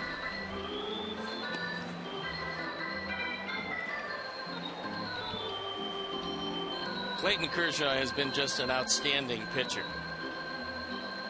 Led the National League in ERA each of the last 3 years. Led the National League in strikeouts in 11 and 13. 2 Cy Young awards. He was second in 2012 and the Gold Glove in 2011. So you add that to a guy who can swing the bat pretty well and started off that last inning. You got yourself a pretty valuable man at the top of this rotation. There's first pitch strike to Tank. Tank has struck out and grounded to second. Well, he's a baseball player that pitches. Yep. He is that.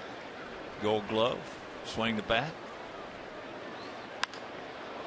There's a high breaking ball, lined hard. He's fighting those lights out there as Puig, and he makes the catch. Stayed with it. Batting next, number 10, Alexei Ramirez. That is a tough play sometimes on line drives that don't get above the lights. Well, here in Anaheim are 2 of the toughest. Yep. Yeah. I've been in right field here when you had no chance. Couldn't see it.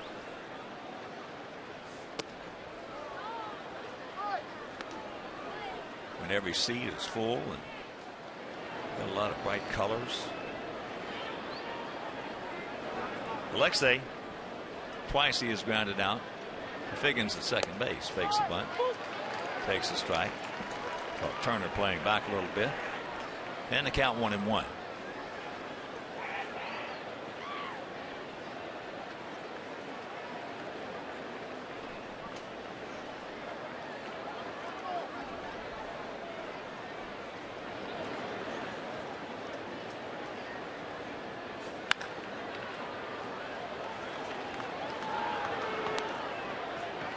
Ball and 2 strikes. After faking the bunt, he got Turner to come in a step or 2, and then just miss hitting it by him.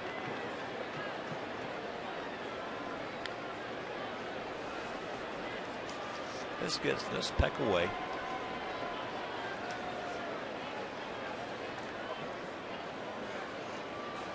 Still got 8 outs. And they haven't been overwhelming out of that bullpen. Closer Kenley Jansen has a 3.75 ERA despite having 16 saves. They've got Chris Perez in their bullpen.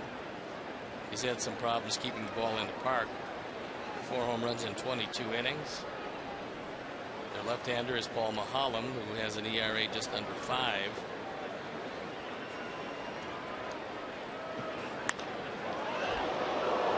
He's fired over that camera well. And I think one of the camera guys got hit. That line drive.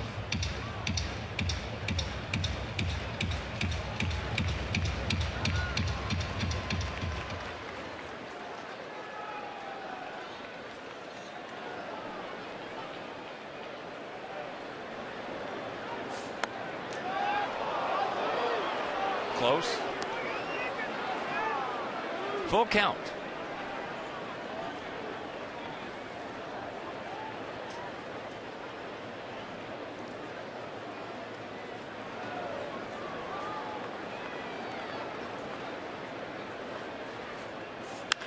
There's a shot. That'll boy, Alexei.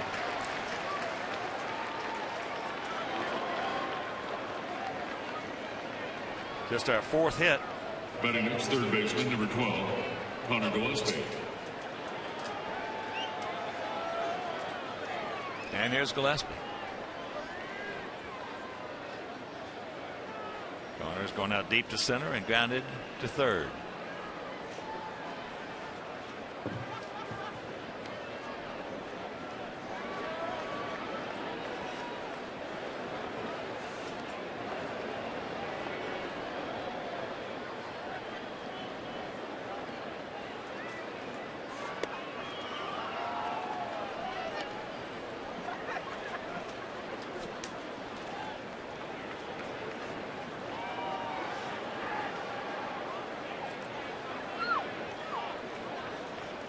Big gap in right center field with the outfield playing a couple of steps as an off-field hitter. There you see the gap.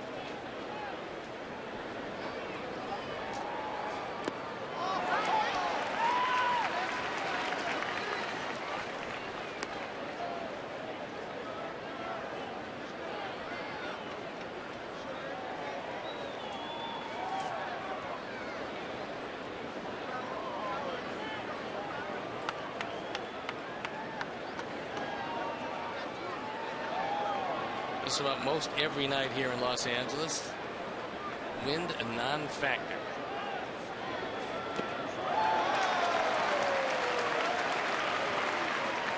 So 1-2. Now Kershaw. His great uncle was credited with discovering the former planet of Pluto. He had good vision.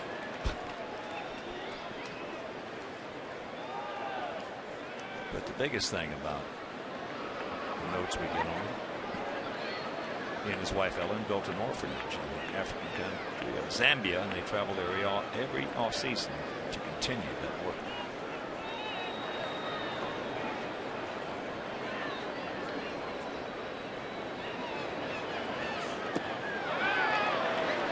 He did not go. Nice check of the swing, and Lance Barksdale said nope. So the at-bat stays alive.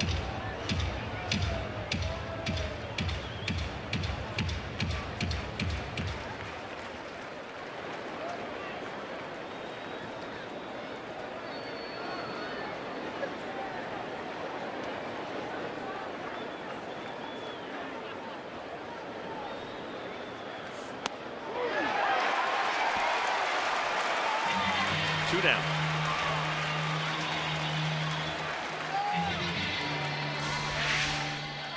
Ripperger has been consistent in that he's calling low pitches. That is a very difficult pitch to do anything with. Your best bolt might be to just tap it foul. No walks, 7 strikeouts for Kershaw. And here's Tyler. He's grounded to third and struck out. There's an at bat right there. That's fouled away. Not a whole bunch you can do.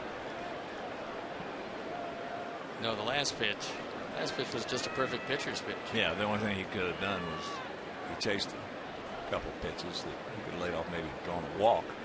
But when you got 2 strikes, he makes that pitch, grabs some bench.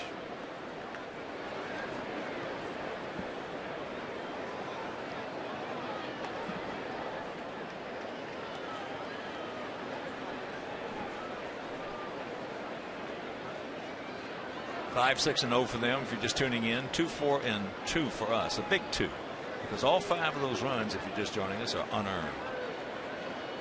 Our 2 runs, El Cañon, a 2-run homer. And that ball hit hard by Tyler, but Matt Kemp is there. 7th inning stretch, not good.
The Chicago Sports Depot features the latest in Sox apparel and souvenirs, so stop by the Sports Depot located at Gate 5 to get your popular 1983 Sox merchandise and support your favorite hometown teams.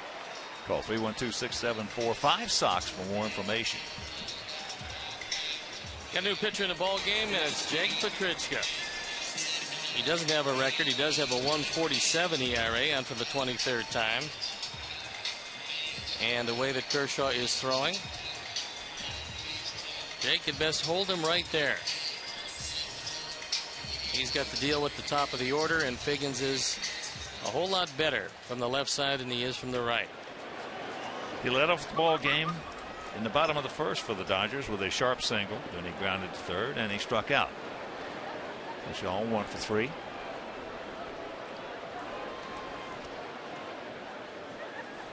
Corners in close. Outfield. Swung around to the left and spread out a little bit. Quintana went 6 innings, gave up 5 runs, none of them earned, on 6 hits with a couple of walks and 5 strikeouts.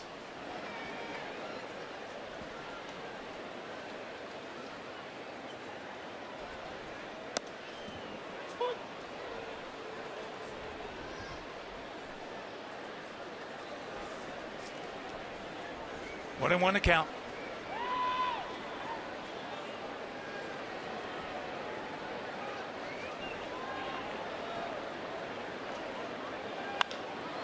High pop up.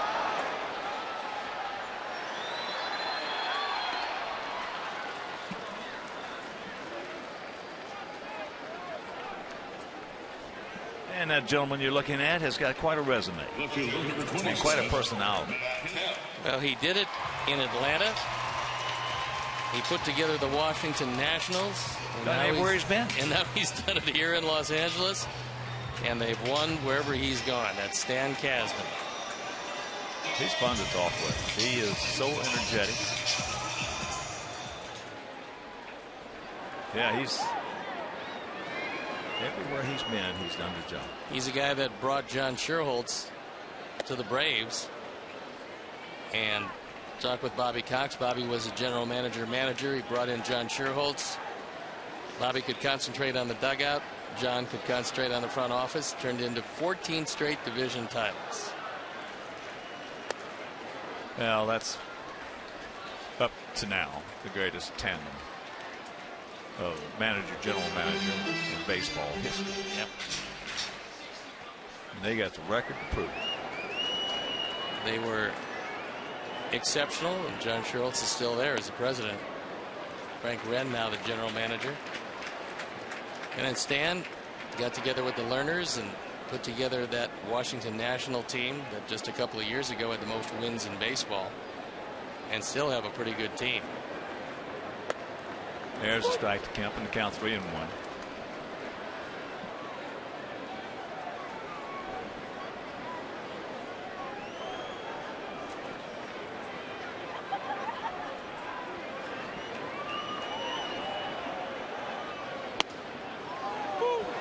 And it's full. So tomorrow you're going to see, if you read the box score, go to your iPad and check it out. 6 innings by Quintana, 5 runs, all unearned. And he gone. 2 down.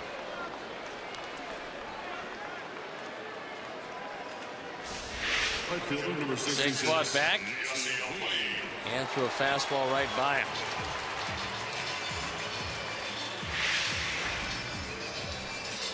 Another tough outing. Not his pitching, but a tough outing for Jose Quintana. He's had a few of them. Oh, boy.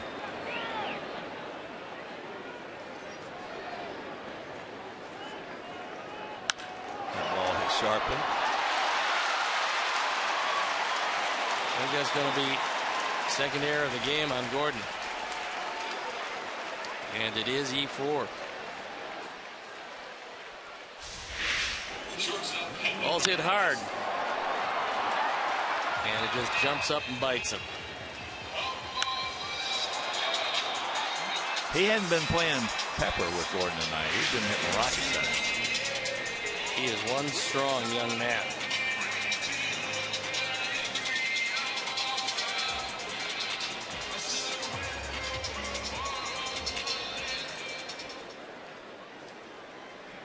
So we pick up our 47th error of the season. Only Cleveland has more, as Steve told you earlier.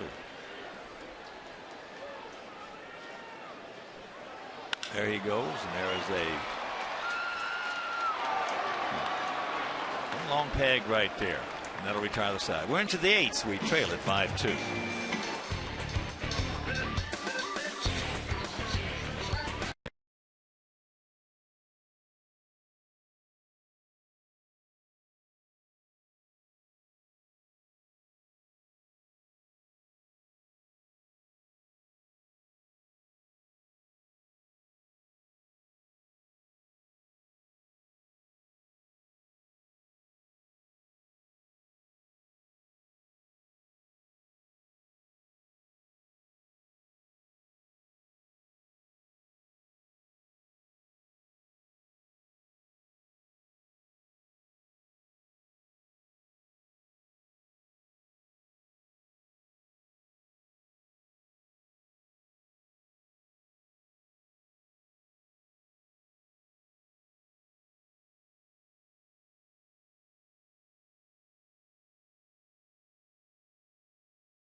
Tweet your photo to hashtag SouthsideFanPhoto for a chance to be shown on our broadcast.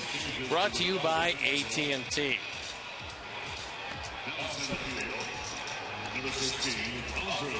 Andre Ethier, who had been playing every day in center field, now takes over.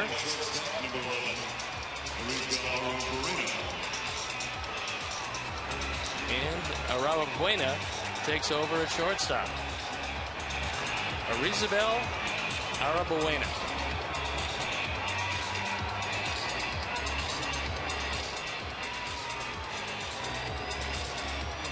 Leading off the 8th inning, right fielder, number 25, Moises Sierra.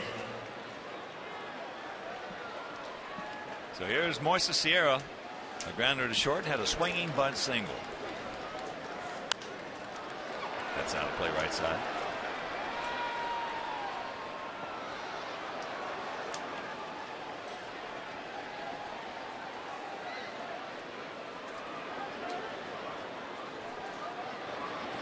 We scored 2 in the 4th. 2-run homer by Abreu. They scored 5 in the 6th. 5 unearned runs. 2 errors of commission and 1 error, a mental error.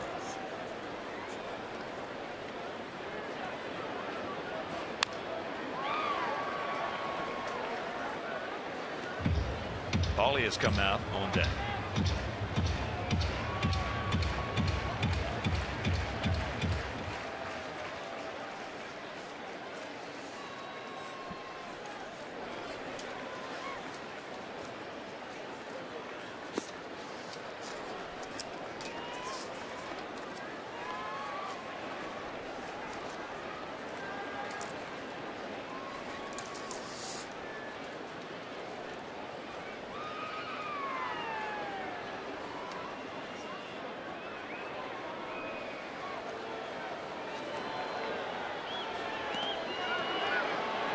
He did not go. A little note of interest here. There have been 3 players in Dodger history who started their career with the Dodgers,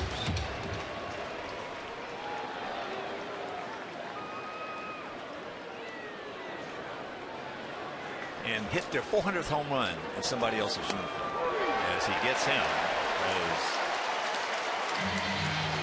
out number 1. 8 strikeouts now. 3 players started their career with the Dodgers and hit their 400th home run in somebody else's uniform. Well, I know one of them is striding to the plate right now. Time of Lasorda traded Paul to Cincinnati. And then he found his way to Chicago. Thank goodness. What a career it's been since then. Tommy made a lot of really good decisions and a couple ones that were just okay. He thought Pedro Martinez was a little too small to start. Well, you know, in that business, if you're 50-50, you're ahead of the game. If you're not making some bad moves, you're not making any moves. So exactly right. It means you don't have the stones to pull the trigger.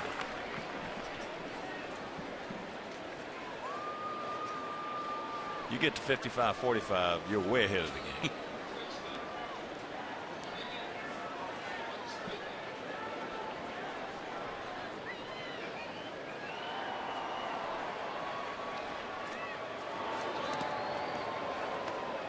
One and one to count. All right, Paulie's one of them. Another was a catcher. Well, the most prolific home run hitting catcher they ever brought to the big leagues is Mike Piazza. He's number 2. Okay. All right.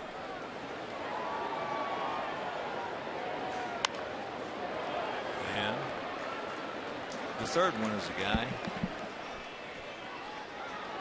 who was mentioned in the song. Baseball. Mentioned in the song. Duke Snider. That's number 3. Mickey and the Duke. Mickey and the Duke.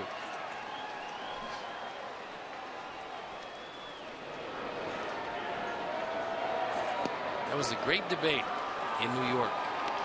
Oh. He had the 3 great outfielders. Mickey Mantle, Willie Mays, and Duke Snider. Yeah, before that, DiMaggio. And Joe DiMaggio. Yeah. But, yeah. I'll tell you, that was such a great rivalry. The Dodgers and the Giants. Probably the #1 rival. We've talked about it. Probably the #1 rival in the history of the game. And a full count to Paulie. And then the Yankees and Red Sox maybe number 2, and our Sox and the Cubs number 3. Walter O'Malley wanted to move out here, but he couldn't move out here by himself. So he talked to Horace Stoneham, and he told him how wonderful it would be if both teams moved to California. Oh, look at the pick right here by Turner. Nice play, 2 down. Well, talking with Don Mattingly before the game tonight, he specifically talked about Justin Turner and the job he's done. Because when you lose your everyday third baseman, it's pretty tough. And Turner, for them, has come through with some big hits. He got a big one tonight. Well, he stayed low going to the ball. If he comes up at all, he's probably going to have trouble making that play. But here is Adam. Takes first pitch strike. Go ahead. You tell him about Stoneham. Yeah, and he finally talked him into coming out here so that teams could come out and play both teams instead of coming out with the expense of playing just one. And Horace Stoneham thought about it for a bit. Now, the only problem was he was shown the land that Candlestick Park sat on at 10 o'clock in the morning. And it was beautiful. It was gorgeous. It was calm. It was everything you'd want it to be. And then, of course, he looked at it, built a ballpark, but O'Malley came out. That when we get back, there's a 1-2-3 inning, and we still trail it 5-2.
ball game, and it is a former Dodger who should be very familiar with this mound, Javi Guerra.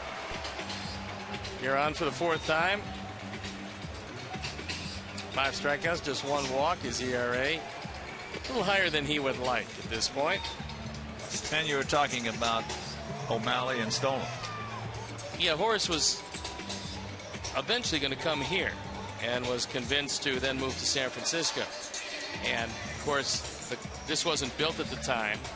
So you mentioned they played in Wrigley Field, Los Angeles. It looked very similar. In fact, for those of you who are seasoned baseball fans, you might remember Home Run Derby. It was shot at Wrigley Field with the ivy-covered walls and all that. And then Horace got sold the bill of goods and Candlestick Park to go with it. That's right. And the rivalry stayed as intense, and it still is as intense as ever. So here is Adrian. Takes ball 1. Yeah, that's one of the favorite baseball stories. One of the baseball lore, so to speak, of how O'Malley got the Dodger franchise. There's the strike, and the count 1-1 on a napkin.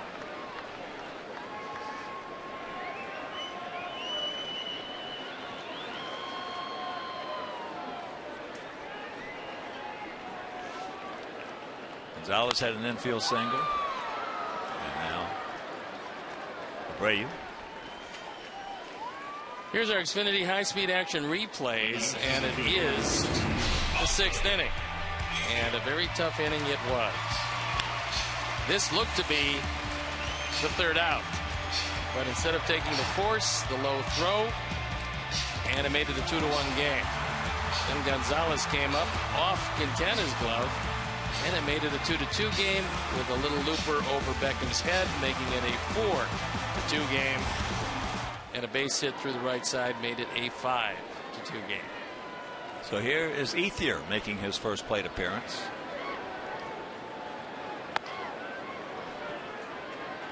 Dan Slike was 0 for 1 with a couple of walks.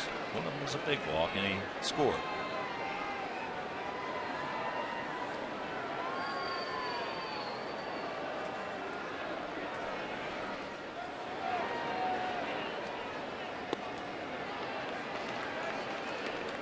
Two and 0 the count. Kershaw most likely is going to be done. You got Kenley Jansen throwing in the pen. He is the closer. And Kershaw's given him a very solid 8. 2 runs, 4 hits. And there's a look at the hard throwing Kenley Jansen. His ERA a little bit higher than you would expect this year. But he's had very few problems closing.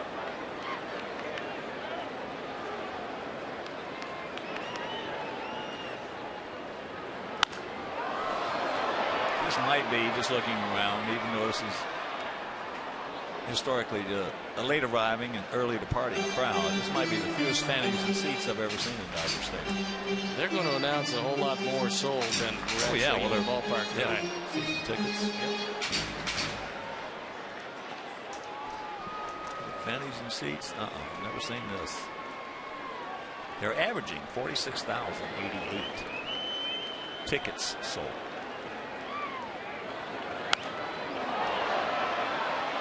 And that is Souvenir. A lot of the fans don't realize the classic rivalry that the 1959 World Series illustrated as these two teams went head to head. And the folks are streaming out of the yard. But that young family. Look at those eyes. He's taking it all in.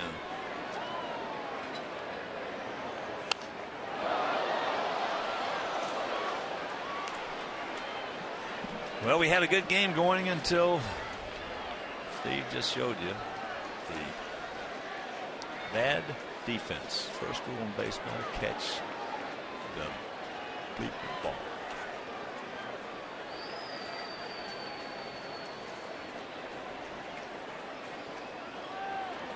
Catch the ball. You got to catch the ball. You can't give him. We gave him 5 outs that inning. They got 5 unearned runs.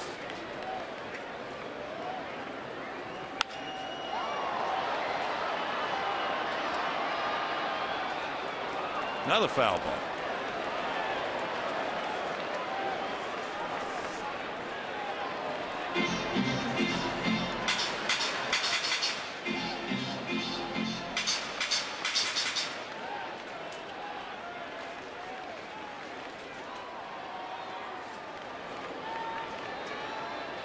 Ethier's first at bat of the night is turning into a pretty good battle with Garrett. Almost hits him with the 8th pitch.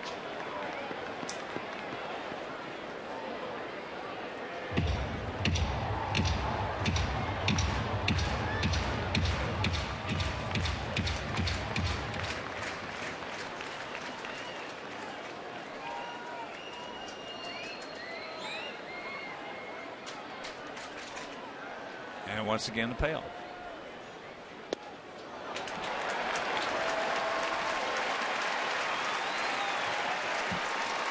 And you can enjoy U.S. Cellular Field just like a player. Play catch in the outfield, warm up in the bullpens, visit the dugouts, and much more. Join us for Family Field Day on June 21st and support White Sox charities. So to purchase tickets, visit WhiteSoxCharities.org.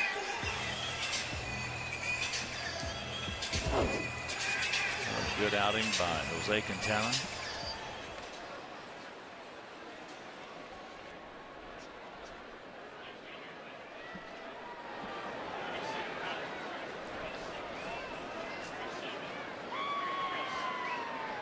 They announced 37,336. That ball here in the right field. We got a man there.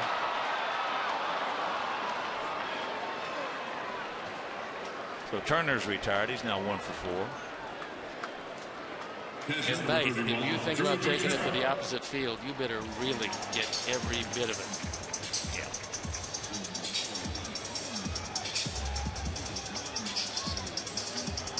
Yeah, well, I've seen,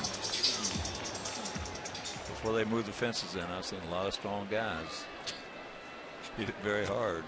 And not get it there. And not get it out in those seats. Now, it's a good pitcher's park now, and it used to be a great pitcher's park. If you didn't hit it right down the line, because that's remained the same. If you didn't hit it right down the line, you were not getting it out of this park.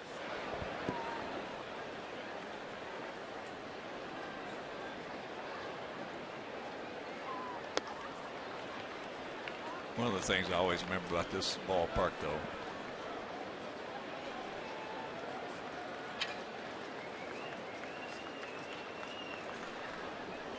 is it? I rode Charlie O the Mule in New York. Yeah. That must have been fun. Yeah. Well, I got $25, and that's a lot of money. And I remember riding Charlie O the Mule here in Dodger Stadium, and I got him. I started off at home plate. I got him going wide open around the warning track. I got right in front of that, about where that Hankook tire sign is right there. And a fan reached over with a bag of popcorn and stuck it over the fence. Charlie O stopped, and I went right over his head. Landed on that warning track on my hands and knees. But I still got my $25. And that warning track is hard. How many times did you ride the mule? I rode him in Yankee Stadium. I rode him here. You didn't ride him from Yankee Stadium here. Boy, he was a beautiful mule. Beautiful Missouri mule. Huge, huge. Bigger than any horse I ever saw. Pleasant disposition. Well, when Maris in Yankee Stadium hit him behind with a fungo, how are you going to have a nice disposition? I got right in front of the Yankee dugout riding him. And I saw Maris and Mantle sitting over in the corner. And Roger had a fungo, and I knew what he was going to do. And sure enough, he did it. He started bucking.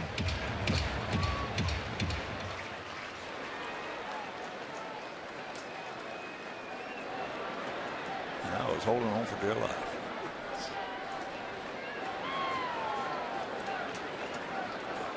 There he goes. On the 3-2. And come back. He does. He stays with it and makes the catch. Reaches over. Nice play by Sierra.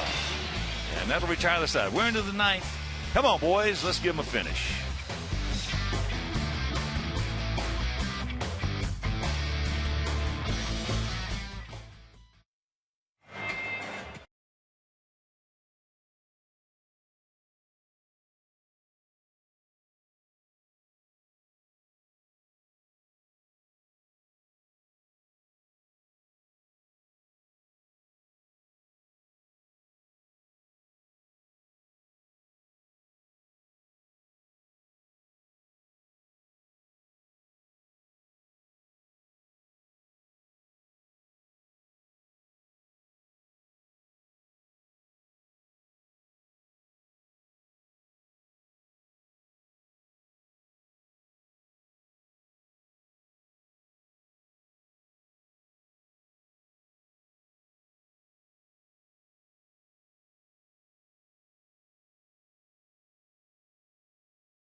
And it came in the third inning, the second at bat for Jose Abreu. He got a high slider and took it out of the ballpark. His 16th of the year. He's now driven in 44, and that is the only scoring that they did against Clayton Kershaw.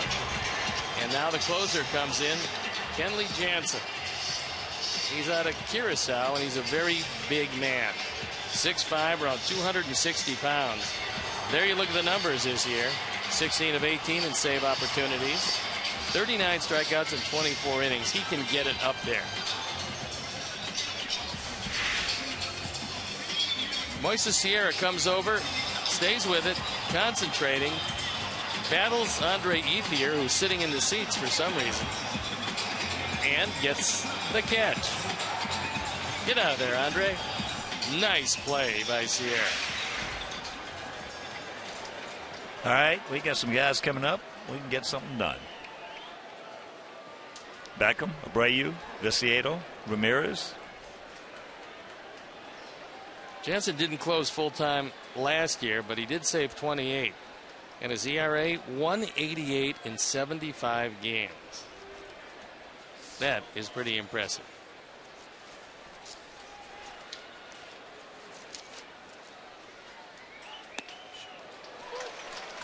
First pitch strike, low and away.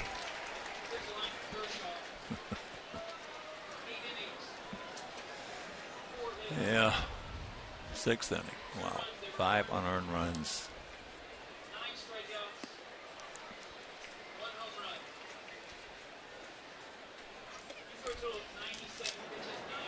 8 innings for Clayton Kershaw, a couple of runs on 4 hits. He didn't walk anybody, and he fanned 9.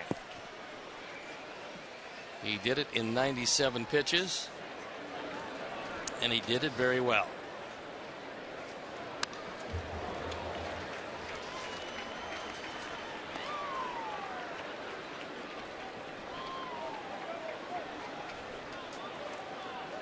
Well, we figured coming into this ball game it was going to be a heck of a good matchup. Yep, and it was that. It was until we started making the errors.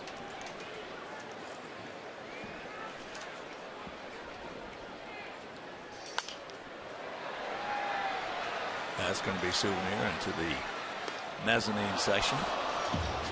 Now, hopefully there will come a time in the career of Jose Quintana when he can look back at last year and a few games, beginning of this year, and maybe all of his bad luck will have worn off by that point. Last year he could have won 15 games easily. That's trouble. That's a base hit.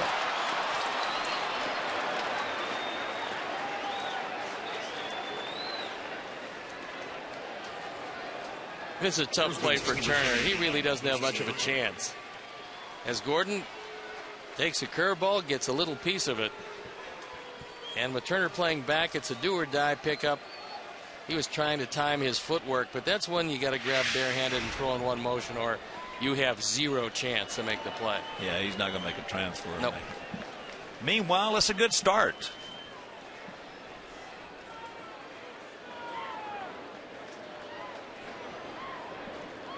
Here's El Cañon, 16th homer.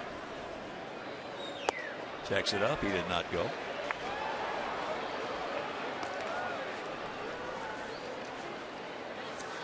Ball comes off his bat like it's a shot out of a cannon. Boy, he knows it too.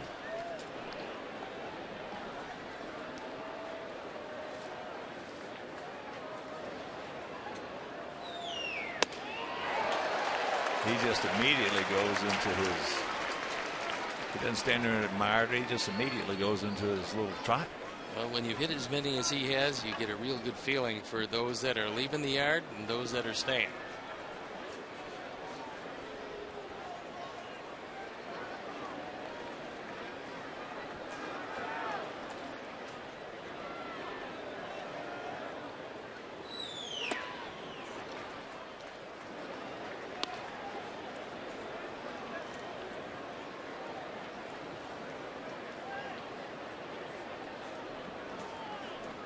Two and one.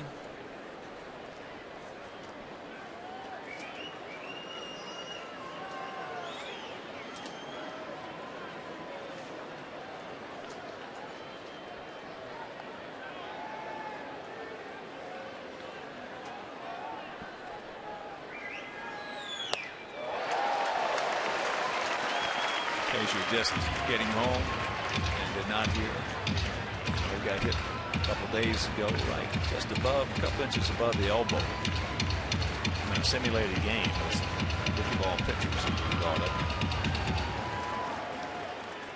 to a cellular field.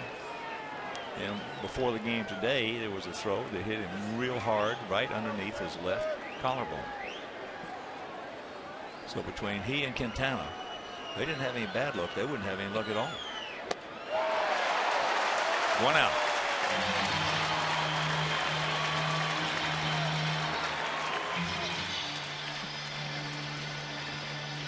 Jansen's fastball, velocity-wise, is not overwhelming. It's anywhere from 92 to 94. But because it has late movement, it appears to be much quicker than he's throwing it. And from the angle he's throwing it, he's coming down at you, and it looks like it explodes upstairs. Here's Tank. He's 0 for 3 last time up. Hit a bullet right to Puig in right field.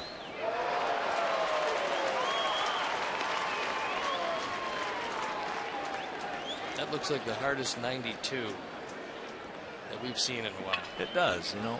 It's funny how some guys, yeah, comes off and just see some guys at 92 looks like nothing. All of a sudden, other guys looks like it's 100. There he goes. But he's holding the ball.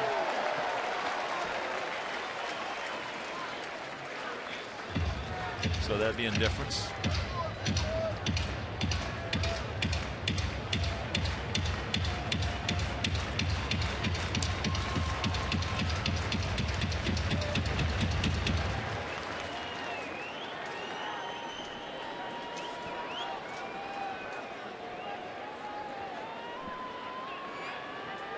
Come on, Tank. Good 2-strike hitter, buddy.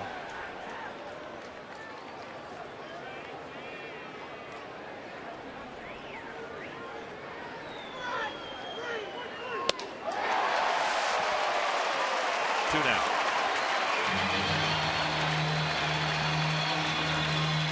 Now, if you're swinging at it upstairs like that, you've got zero chance.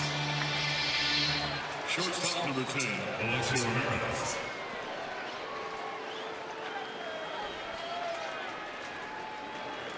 Here's Alexei.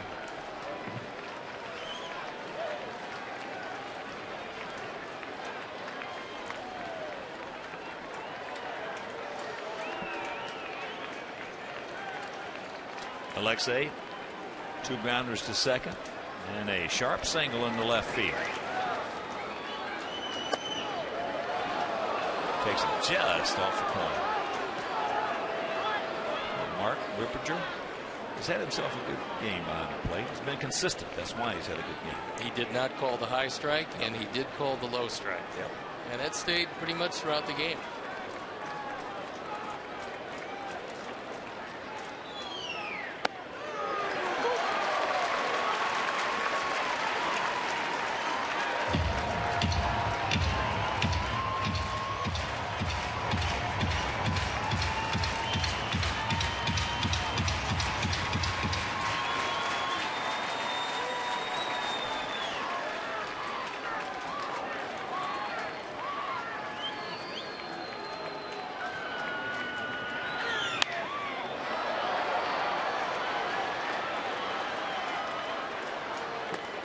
Souvenir. 2 out. 5 runs, 6 hits, no errors for the Dodgers. 5 unearned runs. 2 runs, 5 hits, 3 errors for our guys. Here in the top of the 9th, with 2 out. Back in the 2nd, and a 1-2 count on Alexei.